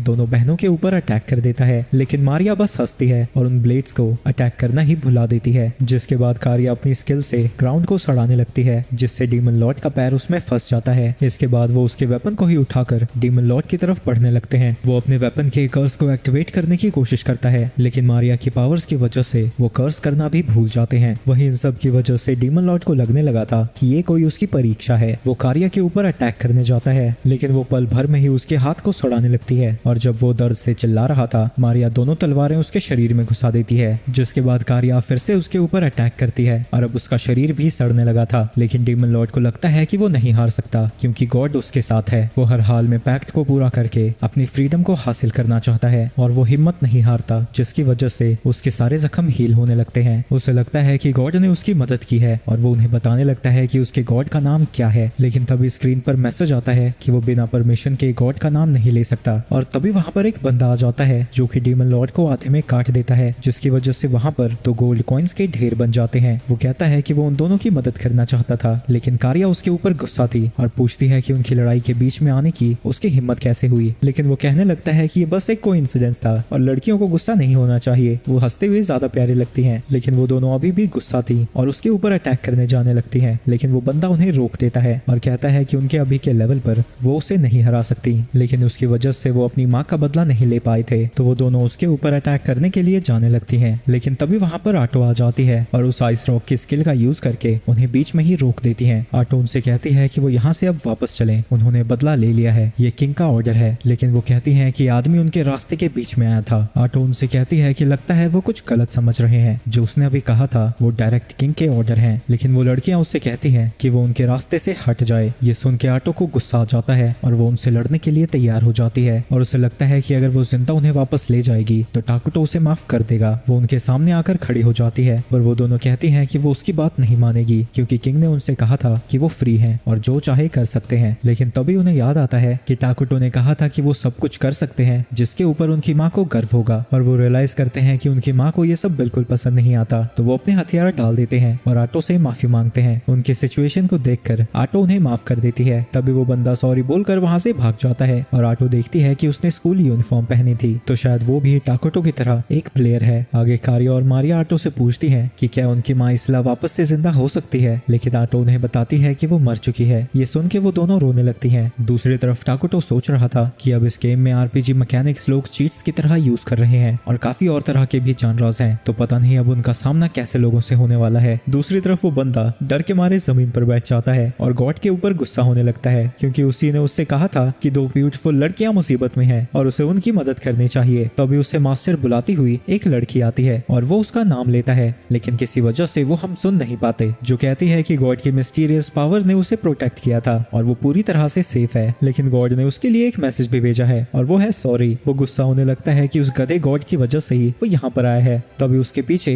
एक हिल जायंट आ जाता है, लेकिन वो पलक झपकते ही उसके टुकड़े टुकड़े कर देता है और कहता है कि चीजें कभी एनिमे या नॉवल जैसी नहीं जाती, लेकिन फिर भी वो दुनिया को बचाने की पूरी कोशिश करेगा। दूसरी तरफ वो सेंट फिर से उसी विच के सामने आती है और ये उन दोनों की 19वीं लड़ाई है। सेंट सोचती है कि जब तक वो उसके सीक्रेट का पता नहीं लगा पाती ये कैलेमिटी कभी खत्म नहीं होगी। वहीं किसी और जगह कोई डाइस को रोल करता है और वहाँ पर 100 नंबर आता है और इराकिनो देखती है कि उसने सेंट के ऊपर एक क्रिटिकल हिट लैंड किया था, जो देखकर वो बहुत खुश हो जाती है। तभी उसे याद आता है कि गेम मास्टर ने उससे एक और रिक्वेस्ट की थी और वो माई नोग्रा से रिलेटेड है और कहती है कि जो डाइस को चाहेंगे वही नंबर्स उसके सामने आने चाहिए। वहीं टाकुटो सोच रहा था कि उनके दुश्मन अलग अलग गेम मैकेनिक्स का यूज कर सकते हैं, तो अगर उन्होंने फिर से वही गलतियां की तो वो जिंदा नहीं बचेंगे। टाकुटो खुद को कोसने लगता है, उसी की वजह से इसला की जान गई और उसने दोनों ट्विंस का भरोसा भी तोड़ दिया और वो गुस्से में नीचे पंच करता है, जिसकी वजह से वो घर टूट जाता है और टाकुटो सीधा नीचे गिरता है। वहीं टाकुटो अपनी ताकत को देखकर हैरान था, जिसके बाद वो उसे टेस्ट करने के लिए एक बड़े से पेड़ को पंच मारता है, जिससे वो आधे में टूट जाता है और टाकुटो रियलाइज करता है कि वो बाहर से नहीं बल्कि अंदर से गेम खेल रहा है और यहाँ पर उसके पास भी ताकतें हैं। अगर उसे अपनी ताकतों के बारे में पहले पता होता तो इसला की जान नहीं जाती। इसके बाद सभी को इमरजेंसी मीटिंग के लिए बुलाया जाता है, जहाँ टाकुटो उन दोनों बहनों को सीधा ही माफ कर देता है, जो देखकर आटो हैरान हो जाती है और उसे समझाती है कि अगर वो उन्हें सजा नहीं देता है तो कोई भी उसकी बात नहीं मानेगा। लेकिन टाकुटो कहता है कि माफी तो उसे मांगनी चाहिए क्योंकि ये पूरी सिचुएशन उसके घमंड और लापरवाही की वजह से हुई थी और वो कसम खाता है कि वो इसला को वापस से जिंदा करेगा और वो उन्हें असेंशन विक्ट्री के बारे में बताता है, जिससे कि अगर वो जीत गया तो जो कुछ भी उन्होंने खोया है वो उसे वापस पा सकते हैं। आटो उसे याद दिलाती है कि उसके जीतने की कंडीशन बहुत मुश्किल है। असेंशन विक्ट्री का मतलब पूरी दुनिया को दोबारा लिखना है और अगर उसने ऐसा करने की कोशिश भी की तो पूरी दुनिया उसके खिलाफ हो जाएगी। लेकिन टाकुटो कहता है कि इन सबसे कोई फर्क नहीं पड़ता क्योंकि जो भी उनके रास्ते के सामने आएगा वो उन्हें जान से मार देगा। वो इमरजेंसी प्रोडक्शन से काफी सारी गन्स बना देता है और कहता है कि जब तक वो उसकी सारी बातें मानेंगे वो दुनिया पर जरूर कब्जा कर पाएंगे। मीटिंग खत्म होने के बाद टाकुटो सोच रहा था कि सिर्फ मॉडर्न वेपन्स काफी नहीं है, उसे हर छोटी छोटी डिटेल का प्रॉपर प्लान बनाना होगा। तभी वो देखता है कि सारे डार्क एल्व्स एक जगह पर इकट्ठा हो रहे हैं और वो देखता है कि उन्होंने इसला के लिए एक टूम जैसा बना दिया है और उसकी आत्मा की शांति के लिए प्रार्थना करते हैं। लेकिन कारिया और मारिया कहती है कि वो कोई कब्र नहीं है बल्कि उस जगह पर उनकी माँ थोड़ी देर के लिए आराम कर रही है, क्योंकि किंग ने उनसे खुद कहा था कि वो इसला को वापस लेकर आएगा। वहीं बाकी के एल्व्स डरे हुए थे क्योंकि आज उनका किंग जब वो उनसे पहले मिला था तब से भी बहुत ज्यादा भयानक था और वो श्योर नहीं है कि वो किंग के प्लान को फॉलो कर पाएंगे। वहीं साइड में ये टाकुटो सारी बातें सुन लेता है, लेकिन कारिया और मारिया उनसे कहती हैं कि अगर वो नहीं कर सकते जो उन्हें करने की जरूरत है तो वो बच्चे हैं। ये सुन के वो लोग फिर से कसम खाते हैं कि चाहे पूरी दुनिया उनके खिलाफ हो जाए लेकिन वो फिर भी अपने किंग को सर्व करेंगे। इसके बाद टाकुटो उसी डाल पर चढ़ जाता है और याद करता है कि ये कंट्री यहाँ तक कैसे पहुंची। अगले दिन टाकुटो दुखी हो रखा था क्योंकि वो कल कुछ ज्यादा ही बोल गया, जिसकी वजह से सभी लोग डर गए हैं। वो तीनों उसे समझाती हैं कि वो उन सबको दोबारा बुलाकर अलग तरीके से समझा सकता है और टाकुटो कहता है कि वो असेंशन विक्ट्री जरूर हासिल करेगा क्योंकि वो इंटरनल नेशंस का बेस्ट प्लेयर है। और ये सीजन यहीं पर खत्म हो जाता है। ऐसे ही और वीडियोस के लिए वीडियो को सब्सक्राइब कर लेना और चैनल को लाइक करते जाना।